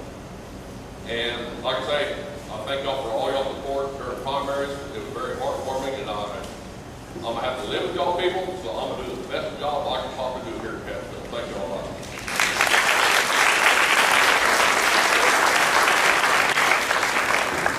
Emery Coombs for Jerry Beck, opposed Republican candidate for Commissioner, Precinct 4. Good evening, ladies and gentlemen. My name is Emery Coombs, and I am pleased to introduce the next candidate, Mr. Jerry Beck, a lifelong resident of Medina County, now running for Commissioner for Precinct number 4. He is a retired detective investigator with the San Antonio Police Department and a member of the original SWAT team for San Antonio. He served 12 years as councilman and 5 years as mayor for the city of Divine. He is a past president of the Divine Chamber of Commerce and a current president of the Divine Athletics Booster Club. He and is an active member in Natalia ISD's mentor program. In obtaining this role as County Commissioner, Mr. Beck plans to devote his full attention and time to this venture and change the image of his office to that of full-time, working alongside the working man. For as he states, quote, "The main focus of the position is to be accessible to the people that put you in office," unquote. Through this, he plans to initiate more community services while cutting expenses, returning tax dollars to taxpayers in beneficial ways each year. He also plans to place the commissioner's raises into the hands of voters. Thank you for your time, and please welcome Mr. Jerry Beck.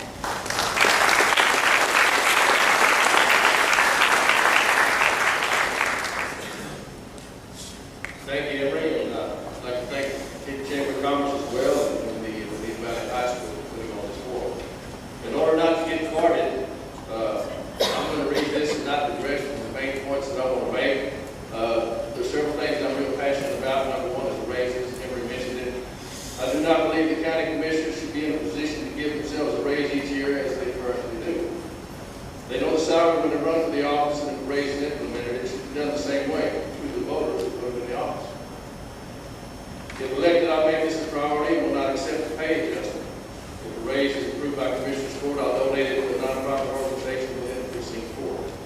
This not only gives the court credibility, when departments within the county government are asked to make adjustments, it shows fiscal conservatism to the voters as well. As far as availability, I tend to make this a full-time job and be available at all times. I do not have a business to run, will be able to concentrate on the job at hand at all times. I intend to wear the same work clothes and work alongside the employees of the precinct. It's my belief that any elected representative should be active, accessible, and visible for people who put him or her in office. I believe the job should be to serve the people of Precinct 4 on a continual basis, and not just once every 4 years before the election. I plan to have continual ongoing projects that benefit not only the rural residents of Precinct 4, but the residents within municipal boundaries that also pay county taxes. Yancey is not an incorporated city, but I've spoken to the residents about an annual project to be implemented for their community. The press for commission support meetings to be held on Saturday or in the evening instead of 9 a.m. Monday mornings. Right now, the only people that are in attendance at these meetings are the people who are there to make money off the county, not the people who work for a living and provide the tax money endeavors. This would offer the taxpayers a chance to attend and give their representative their input without taking time off work to do so. I also believe in term limits to eliminate career politicians, and in closing, the road in front of my house is already paved. Thank you.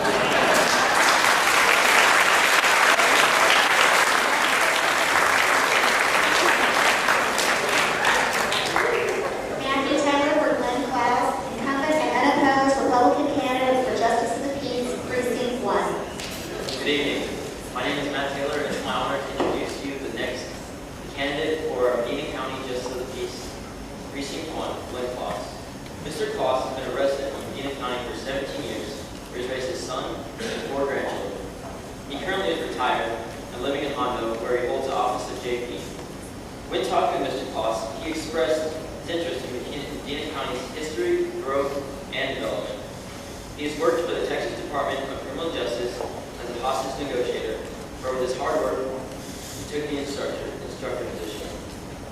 Mr. Claus has held many positions of leadership, such as serving on the Hondo Library Board of Directors, the Community Council of Central County, and he also is part of the Miss Rhode America Scholarship Foundation. He's already proved himself worthy of this position during his prior term at JP by upholding civil laws and other minor misdemeanors.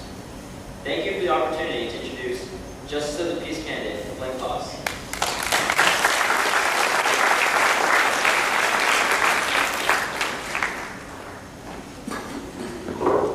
You did that just like I wrote it. Thank you very much. I am the office holder of Justice of the Peace, Precinct 1, Medina County. Precinct 1 is the largest precinct in Medina County.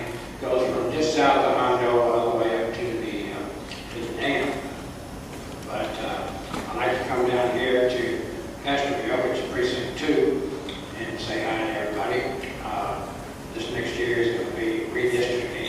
In case some of y'all wind up in Precinct 1, I just want to say, hey, Klaus or Klaus. I'll answer either one. It's a very, very good feeling to know that your fellow citizens select you or elect you to handle the ordering of their civil affairs. And I'm very, very moved and proud that I am unopposed in this election. I don't know whether that means that everybody thinks I did a real good job, or doing a real good job, or just nobody else wants to do the job. In any case, it is a good feeling. Since I am unopposed, I won't take it. What does that paper say there? Can you hold it up? Okay, I have 30 seconds left to go. So I'm going to take the time to tell these young people here how good it always makes me feel. That's why I like to come down your road, to see this program kind of works. It's kind of unique to have the students do the research, look into the different people. They're going to be running for the offices. They're going to be shaping every aspect of your lives for the next 2 or 4 years. And whoever gets elected is going to be a part of your life, whether you know it or not. So learn about it. Y'all are getting close to voting age if you're not already. When you do vote, make informed votes. Keep learning, keep studying, keep acting, because this is what affects your life. Learn about your government, learn about the policies, how you can affect it, what you can do, and maybe someday run for office. Just don't run for mine, because I kind of like this unopposed business, okay? Thank y'all very much.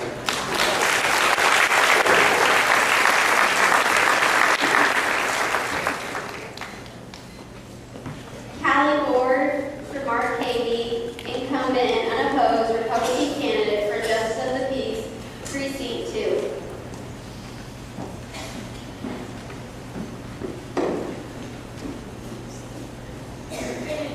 My name is Callie Ward, and I have the pleasure of introducing to you Mr. Mark P. Haiti, our candidate for Justice of the Peace, Precinct 2. Mr. Haiti graduated from Virginia Valley High School in 1987, attended St. Mary's University, receiving a bachelor's degree in public justice in 1991.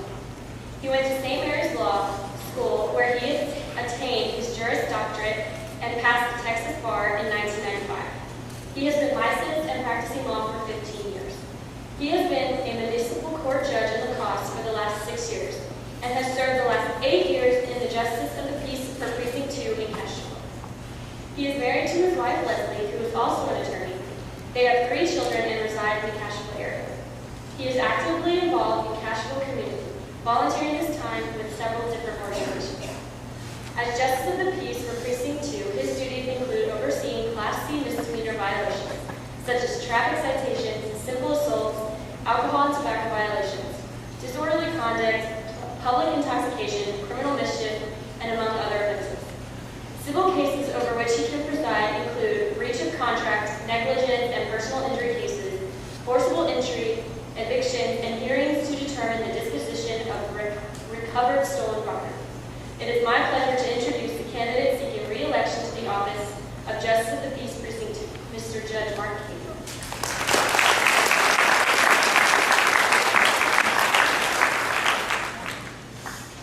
Thank you, Callie.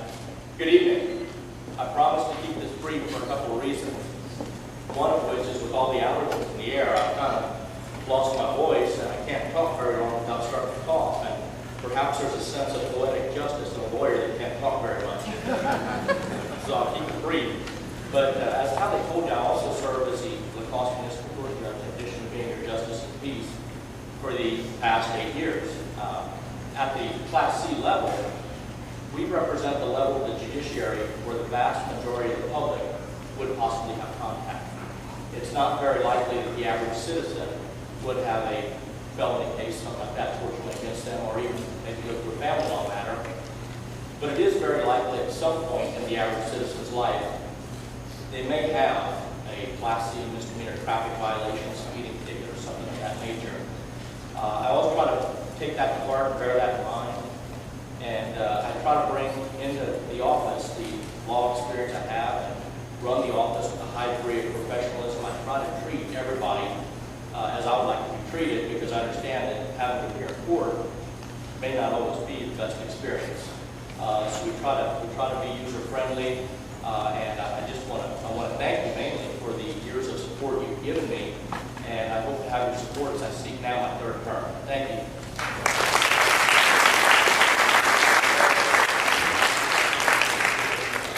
Jordan Gonzalez for Clyde Bubba House, opposed Republican candidate for the Justice of the Peace, Precinct 3.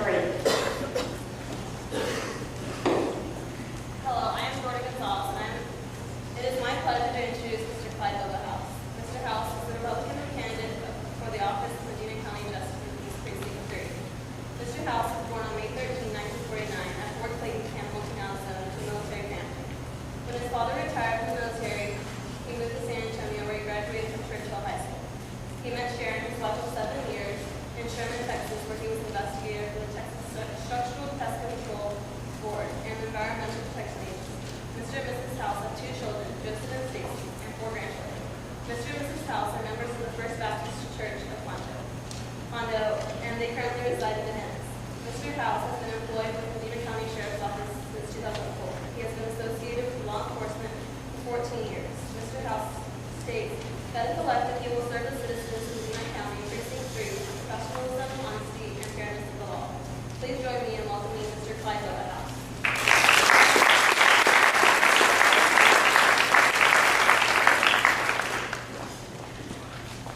Good evening, folks. I won't take up a whole lot more time because I got very seriously there's very many people in Precinct 3 here tonight, but I do appreciate all y'all coming. I will serve the Medina County as the best of my ability.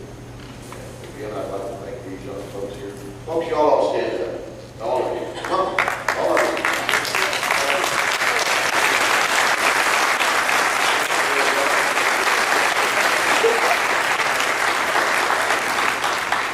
I wish you all the best of luck in your future. Hang in there. It will all get better.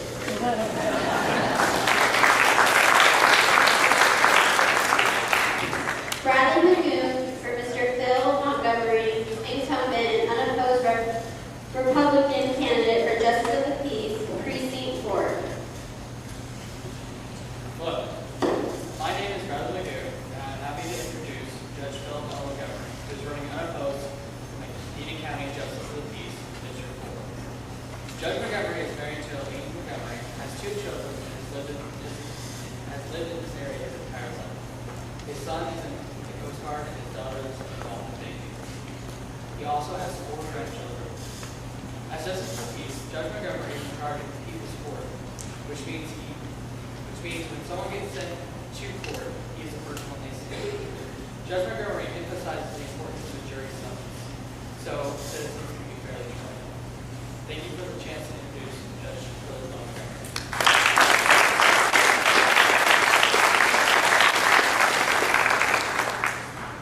Be patient. The trouble with being toward the end is everybody steals your thunder. This whole time. Thanks, brother. But anyway, I'm unopposed, and somebody else stole my thunder. That even means I'm doing a good job, or nobody knows. But I'm having a lot of fun. I'm learning a lot. People that think that they can't learn every day from somebody, anybody, is really looking at it wrong. I was going to have these kids stand up, but I'm really proud of these kids, and I want to take my time to say that. If half the public took the interest that they take, wouldn't it be interesting? Wouldn't it be great? Wouldn't our whole demographics of the country be different? If 50% of the people approached it like these guys, these young men anyway. Secondly, I'd like to introduce my wife. She's out there. She's the one with a real red face. And I couldn't do this without her, so I want to thank her. And I'll close with asking everybody, please come see me before you have to. Thank you.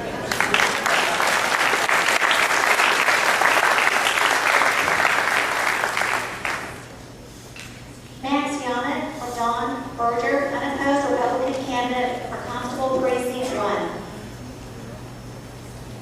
Good evening. My name is Max Yamet, and I stand before you tonight to introduce Mr. Jon Berger. Mr. Berger will be running for the position of Constable for the Republican Party. Mr. Berger is a man with much experience in this field. He is a family man, married with his 2 children, Clayton, 17, Gabriella, 15, and his been a master peace officer and instructor for over 25 years. After teaching part-time at the Police Academy in Valley and working as an off-campus coordinator at academies in Hondo, Mr. Berger has trained over 80 people to help make the world a safer place. Without further ado, thank you for the opportunity to introduce Mr. Jon Berger.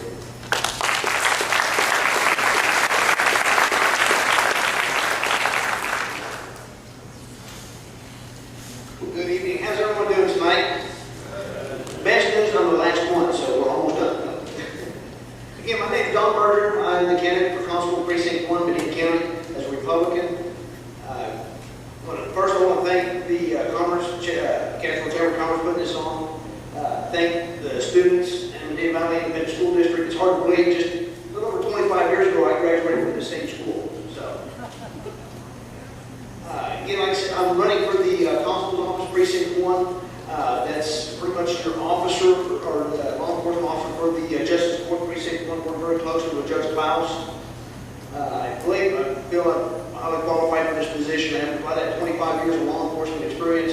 I have a master peace officer license, and not to mention, other qualifications. I don't know if y'all witnessed my little mishap with the chair in the stairway. I would say to say I do believe I'm the most acrobatically experienced or qualified person for that position.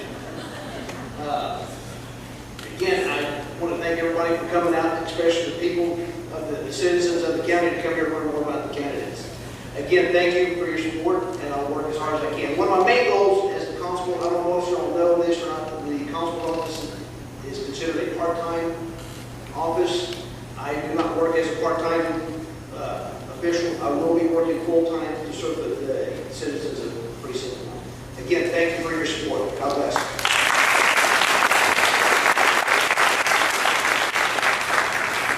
The last two will be Ann Keaton and Olga Scher, Republican and Democratic county chairs, respectively. They have already been duly elected to these positions. They will not be on stage and their names will not appear on the ballot, but because few people seem to know exactly what role county chairs play in the political process, two young ladies still interviewed and are going to speak about it. Lindsay Grove for Miss Ann Keaton, elected chair of the Medina County Republican Party.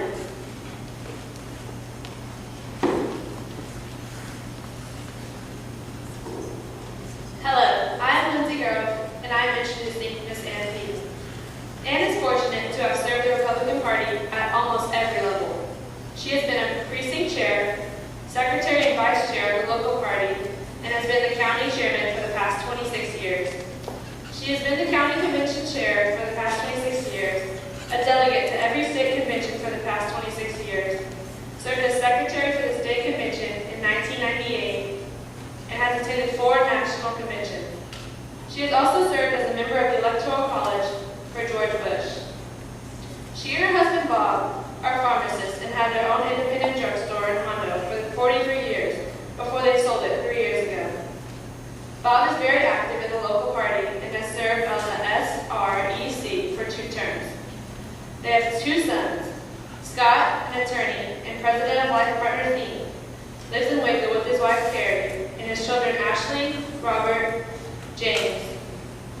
And he is an appealing attorney for the Workforce Commission and enjoys an acting career in his spare time. He lives in San Antonio with his wife Kim, who is a pharmacist, and their 2 children, 11-year-old David and 8-year-old Ann. Her goal has been to grow the party through educating and electing the best candidates possible. Thank you.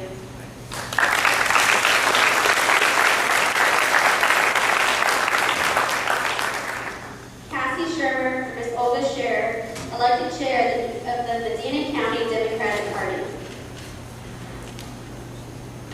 Hello, my name is Kathy Shermer, and I have the wonderful opportunity to introduce to you all Ms. Olga Scher. Ms. Scher is a first-generation Mexican-American born in San Antonio. She graduated from Holmes High School and attended the University of Texas, where she earned a Bachelor of Science in Education. While at the university, she was a member of the UT Caving Club and explored the lands of faith of Texas and the latitudes of Washington State. They made trips into the interior Mexico camping in the first mountain range of the Sierra Madre. There they explored and mapped caves for the University of Texas Geology Department. After graduation, Ms. Scher taught at several schools in San Antonio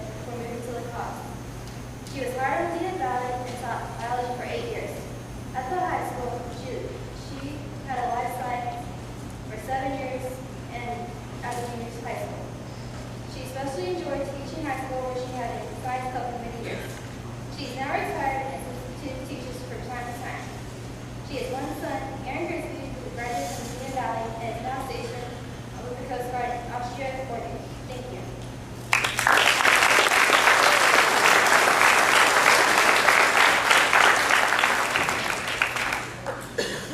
Since all candidates and student researchers have spoken, it is time for questions from the audience. We will ask a question. The candidate is allowed 2 minutes to answer.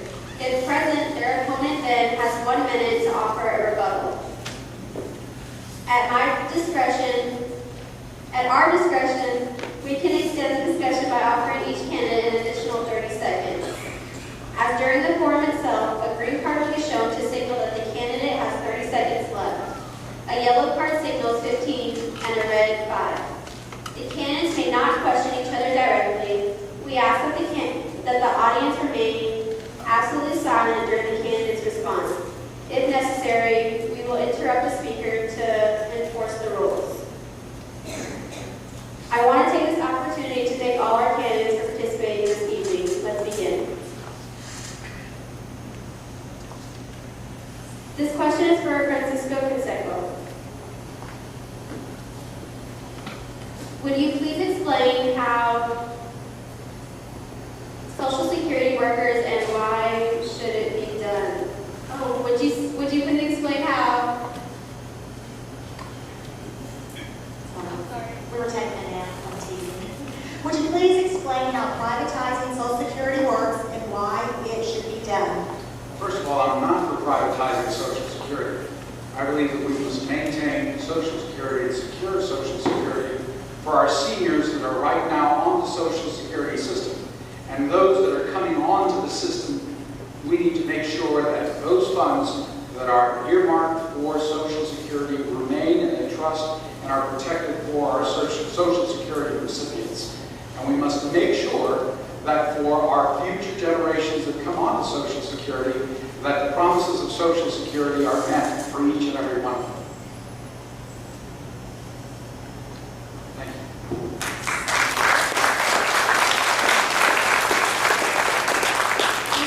Mr. Rodriguez has a 1 minute rebuttal. Just say that Social Security is essential in order for us to continue to secure it. I would never, in any case, move in any manner to privatize Social Security. I know that it was attempted in 2005. If that had happened, we would have lost 35% of the revenues. In addition, I know that one of the presidential candidates in the past that has pushed forth to allowing us to secure the resources that do come in for Social Security, and that is Al Gore, when he talked about putting that money in a life fund. It does need to happen. We need to secure that money for future generations. In addition, allow other individuals to participate in Social Security, so in order for us to have sufficient resources. Thank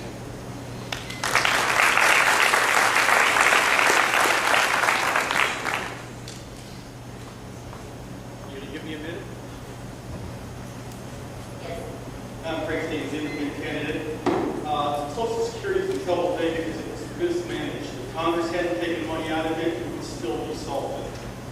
A solution to fix Social Security is allow people to opt out. I'm retired Navy. I don't need Social Security. I have a retirement check. So give me back the money I put into it. Keep the money that my employer contributed to it. You have a pile of money now that nobody is going to draw on. It's extra money.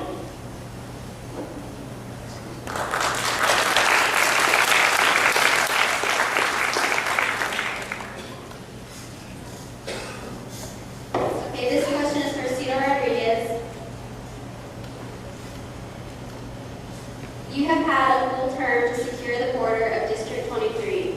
With little to show for it, what would you do in another term if elected to secure the Texas border of District 23? In the last 4 years that I have an opportunity to work throughout the borders, and I've gotten the endorsement of all the sheriffs in the region, because of the fact that I've moved to secure additional resources for them there. We've moved on Stone Garden Project, and I've funded over $60 million for border security, not only on the Canadian side, but on the Mexican side with Mexico. In addition, just before we left, we also got an additional $600 million.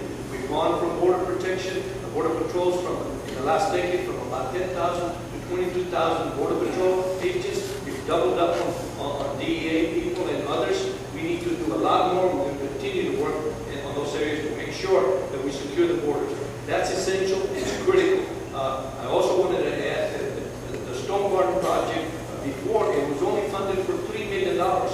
know when they mentioned to us the fact that the sheriffs indicated that they needed additional, we've been able to get those additional resources. We're going to continue to do that. And I also want you to feel proud that in my area, in my region, they're doing a tremendous job, and they've also been working collaboratively in ensuring that if anything happens, that they'll be there. Having said that, we do have a serious problem in Mexico. We need to do everything to make sure that it doesn't continue, and we got to move it at least current in order to make it happen.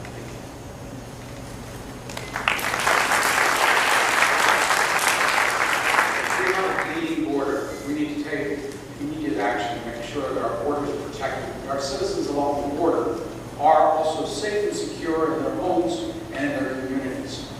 Very little has been done in order to take care of our bleeding border. We have Border Patrol that is under tremendous pressure not to use common sense in order to protect that border. Yes, we've doubled border security with our Border Patrol, but at the same time, we have given them rules of engagement. They're not common sense. We need to remember one very important thing. Operation Stone Garden, that was supposed to be meant to take care of that border, was the brainchild and the mover of Ted Poe, congressman from Houston area. It took Ted Poe to move that along. So we have to remember that common sense solutions have not been applied by our representatives in the Senate. Thank you.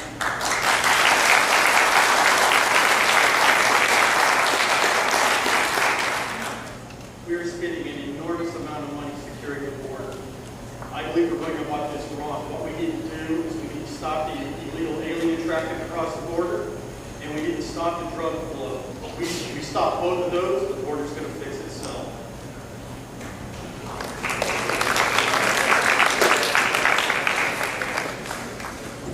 This question is for Mr. Fonseca. As a small business owner, I am concerned about my taxes being raised next year. What will you do if you are elected to help avoid an increase in my taxes? First of all, the Congress had an opportunity to make sure that the taxes that we now pay would not go up automatically on June 1st. The Congress adjourned 2 weeks ago without having done anything, and it places our economy and our country in severe jeopardy of going into a double-dip depression. This is very important that it be handled immediately. One of the first things that I want to do is make sure that those taxes stay permanent at least for 2 or 3 years before we even talk about whether we're going to move them down or further down or maybe leave them up. It is very important that we take care of that issue. The next thing is we have to look at the health care bill. It not only talks in terms of how it's interfering in our lives and in our relationship with our doctors and with our seniors, but we need to look at our health care bill and how oppressive it is to our businesses, how it's going to raise the cost of doing business, and it's going to severely impede the ability to grow jobs, to grow businesses, and to continue with this economy and grow it again and bring us out of the recession that we're in today. I propose to make sure that we cut spending. That we cut spending in all of these programs that have grown astronomically, mushroomed over the last 22 months. We need to make sure that we cut the costs in our federal government and in the intrusive rules and regulations that have been promulgated ever since these rules have been brought back, or these laws have been passed over the last 22 months. That's how I propose to do it. Thank you. One of the largest tax cuts that actually occurred under the Recovery Act, $288 billion. 1/3 of the Recovery Act was actually tax incentives and tax cuts for both small businesses and the middle class. I feel very strongly that in order for us to create the jobs and make things happen, is that we got to make sure we target and make sure that both the middle class and small businesses have that opportunity to be able to move forward. On the taxes that are before us, we're scheduled to go back into Congress on the 15th. I look forward to voting on making those tax cuts permanent and moving forward on that. And I look forward to continuing to look at the job creation that's critical and necessary. Thank you.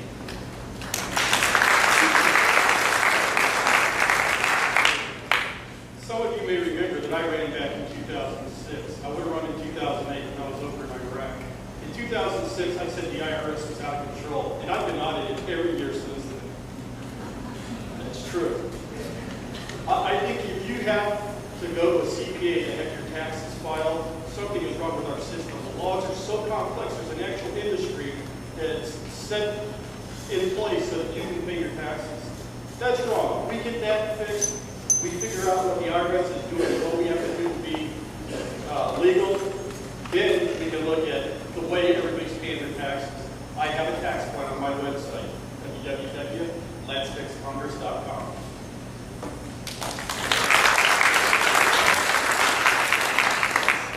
This question is for Judge Barton. You have a building project scheduled for Hondo. The cost is $18 million. You have issued a certificate of indebtedness, which bypasses the voter. Why? We do have a couple of capital projects we've been planning, actually 3 or 4, including an annex to the building, the house courts, which will gather. We don't have enough space. We don't have enough space for our records in the county clerk's, district clerk's office. We need more space for that. Jail is not part of that project. It needs to be double at least. We are paying about $250,000. Over $250,000 each year to house prisoners in other counties. Not counting what it costs to transport them back and forth to court areas and other processes. The Commissioner's Court has been working on these projects since 2006 at least. We saw an opportunity. Stars seem to be aligned. The interest rates were at an all-time low. The construction costs were at an all-time low. Construction companies are hungry, they're looking for work, so they decided to move as flexible and efficient as we could to save money, bond election. We did specifically posting a notice though, and the words, meeting people to know that they have the right to petition, which I understand the petition is going around. We will probably receive that on or about October the 25th. If there are enough names, there will be a vote. Thank you very much.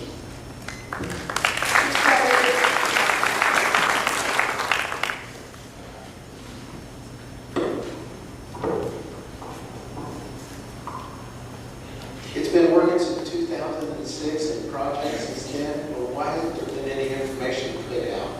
There's been very little information on these projects, which are 4 projects that are very big. And it's $18 million, maybe even more. Yes, we do elect commissioners, we do elect the county judge to represent us. But this is a large sum of money. So large that as county judge, I would want to go out to the citizens, I would go up to the taxpayers and inform them and have open meetings and let them know how the money is being spent or where it's going to. Thank you.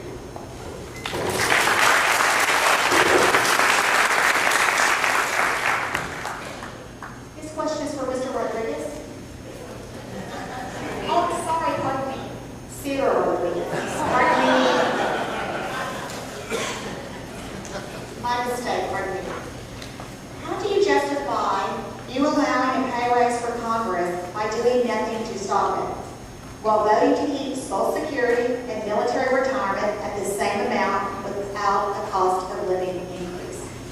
First of all, we did not have, we indicated, and I promised also that we would not have an increase for any member of Congress, and that did not occur. The cost of living is determined by a formula that it moves forward. But let me also just indicate to you, right now there's no doubt that we have a difficult time with the economy, and we need to start working in terms of bringing forth the efforts and the job creation that's needed. And it goes back to the middle class as well as small businesses. But on the question that you've indicated, we have not done that, and we did not raise the members' wages or increases. We are looking at increasing the Social Security, in spite of the fact that the formula does not trigger off an increase on Social Security because of the way it's structured. We are looking at seeing in terms of how we can correct that and changing it to help those who are fixing it.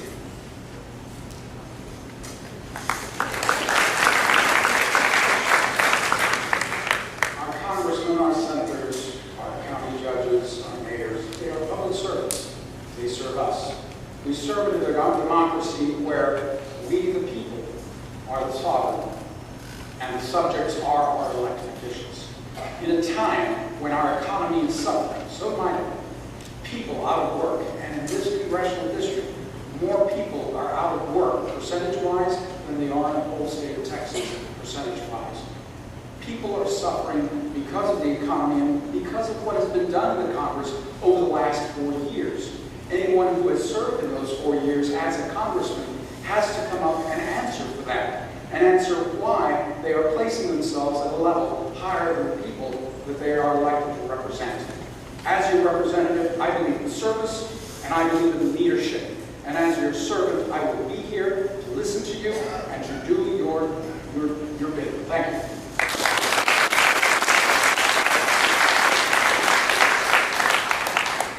I think that's a great question, and I think we have to go a little bit further. Congress is exempt from the laws that they pass. They're exempt from the health care bill that we just passed. I think that that is a recipe for disaster. If Congress is going to write our laws, we have to hold Congress accountable for what they're doing to us by making them live it with us.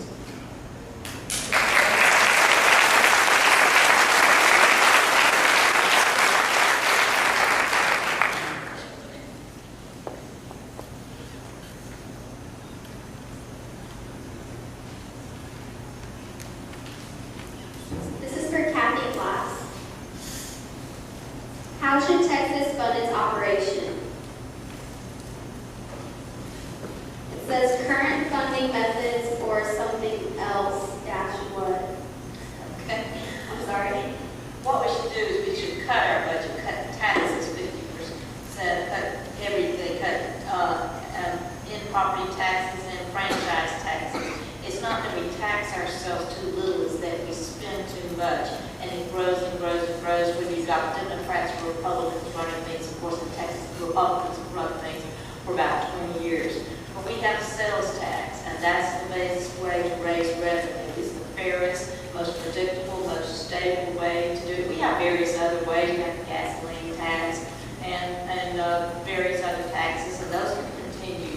But the property tax has got to go. It's the most onerous thing imaginable. You don't really own your house as long as you have to pay rent to the government, and they can put you out of your house. Unlike many other debts, we have a homestead exemption in Texas, but not for the IRS and not for the tax man. And these appraisals are ridiculous. It's artificial. Property rates, prices go up, market values go up, your taxes go up, your property values go down, your taxes go up. It's insane. It has to stop. We can get rid of it and replace it with nothing because we just need to cut our spending. Cut our spending by eliminating taxpayer services to non-citizens, opting out of Medicaid, and using those savings to structure what we want for Texas, not what Washington dictates to us. We have to, that's 25% of our budget, and there are many other things we can do. But the big ticket items are something we can get started with, and the governor who knows the laws and the power she has can do this. I will do it using line item veto, which the governor has, and we can line it out on these appropriations. Yes, we want to cooperate and all get along, but we've seen when politicians get along, they're getting their hands in our pockets. So I would focus on what a government can do unilaterally to get our budget in shape and to secure our borders and make Texas strong again so America can be strong again.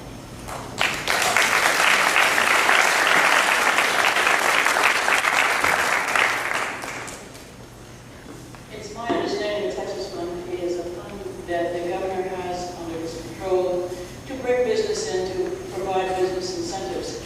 And what it has done in the past is bring businesses in who take their tax exemption or take their big bonus to build, and when that's done, they leave.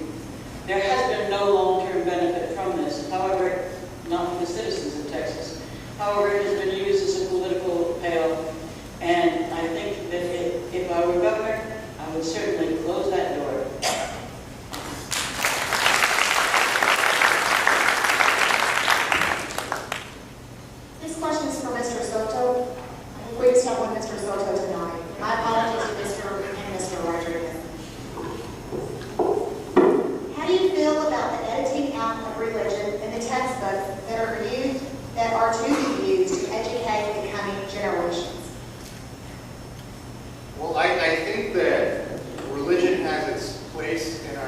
in our lives. I think it's simply who we are as an American people, but it doesn't have its place in certain aspects of our curriculum if the best available evidence says that there are better ways of understanding the universe. There's nothing incompatible, for example, between my understanding of the age of the universe. I trust my colleagues at Trinity, who are geoscientists, to tell me that the universe is 6 to 14 billion years old. And I don't think that's incompatible with the Catholic faith that I was raised under. After all, Christ himself was a very metaphorical thinker. That's why a mustard seed is not just a mustard seed. That is why a camel walking through the eye of a needle means so much more than just that. And I think that the story of our creation is equally wonderful and equally evocative and not at all incompatible with what the best available science has to show us and teach us about this universe that we share.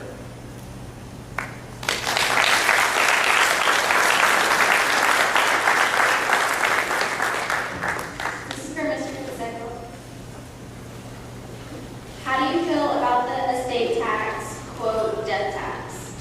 It should be eliminated. It's a double taxation.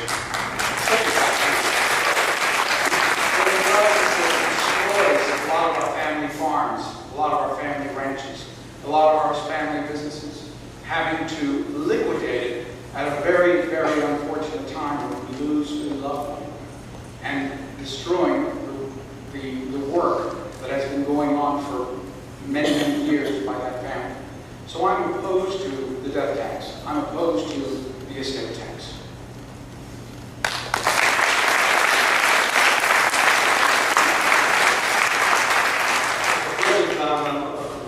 Co-author on a piece of legislation with Congressman Salazar that would exclude the family-owned farms and any of those businesses that are engaged in those areas. The estate tax was never meant to bankrupt anybody. It was never meant to put somebody out of business, and that includes various other industries such as, for example, those that sell cars and others. And so there is a need for us to visit.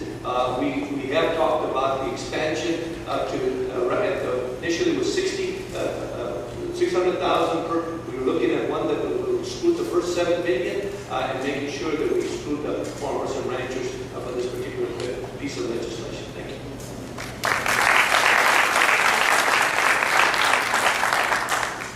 I believe you've worked for your entire life, your family should have it.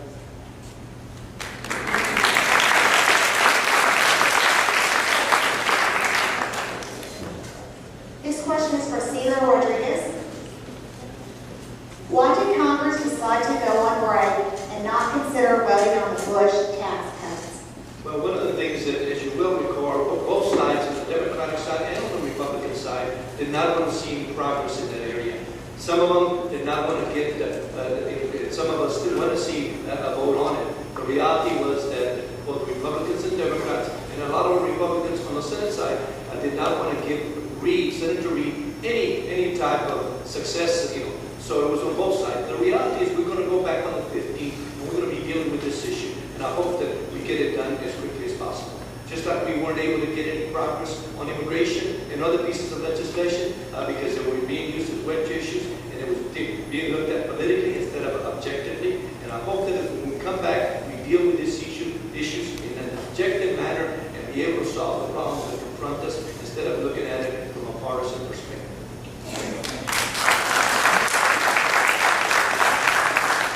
Our nation is in a very serious financial crisis.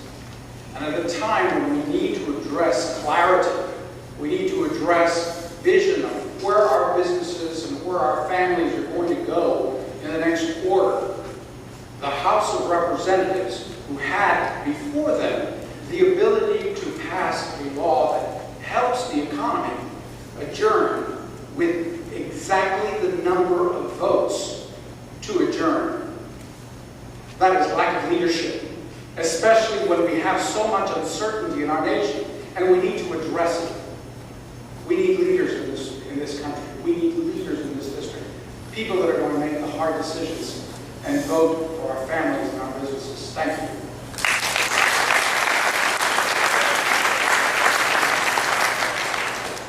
Sorry, I look at it totally differently. We're like Oliver asking the government for more. But it's not theirs, it's ours. Why aren't they asking us for more? They're taking from us without us having representation. We need representation in Congress that protects us from Congress.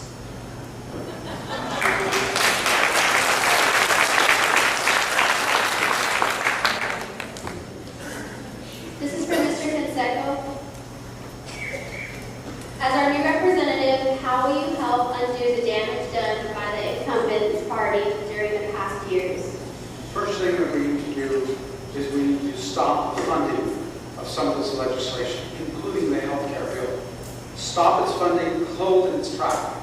Stop the funding to a lot of these other agencies that have been created over the last 22 months, and make sure that we bring before committees the chairman of these agencies and ask them to justify their budgets. And if they can't justify those budgets, roll it back, stop the spending, and make sure that we put a halt on anything that involves spending.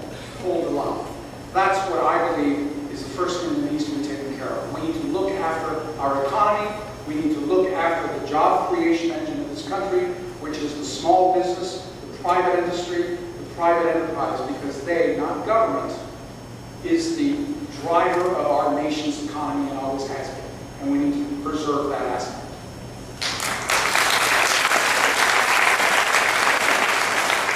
Even before this administration got elected, we were told by both conservative and liberal economists that we needed about $12 to $14 trillion globally to get us out. No government will be able to get us out of this mess. It's going to require the private sector and to be able to get it and kick in order for that to happen. And it's also globally. So it's not something that just occurred 4 years ago. It's a global situation that we need to understand. That's why Europe and Asia and everyone else plays a role in this effort in order for us to get out of this. This is not the time to be playing politics in terms of our situation that we face. It's about looking at where we're at right now. 2 years ago, we were also told our whole capitalist system was in question. So we still got a long way to go to get there. We still need a lot of things to do, and we're going to continue to work on that matter. The health care bill is...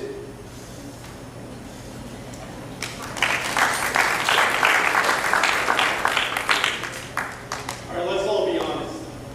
This didn't just happen in the last 2 years or the last 4 years. This has been growing for 25 years or longer.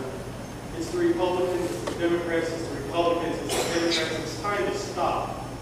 We need to break the chain. You need an independent Congress to babysit.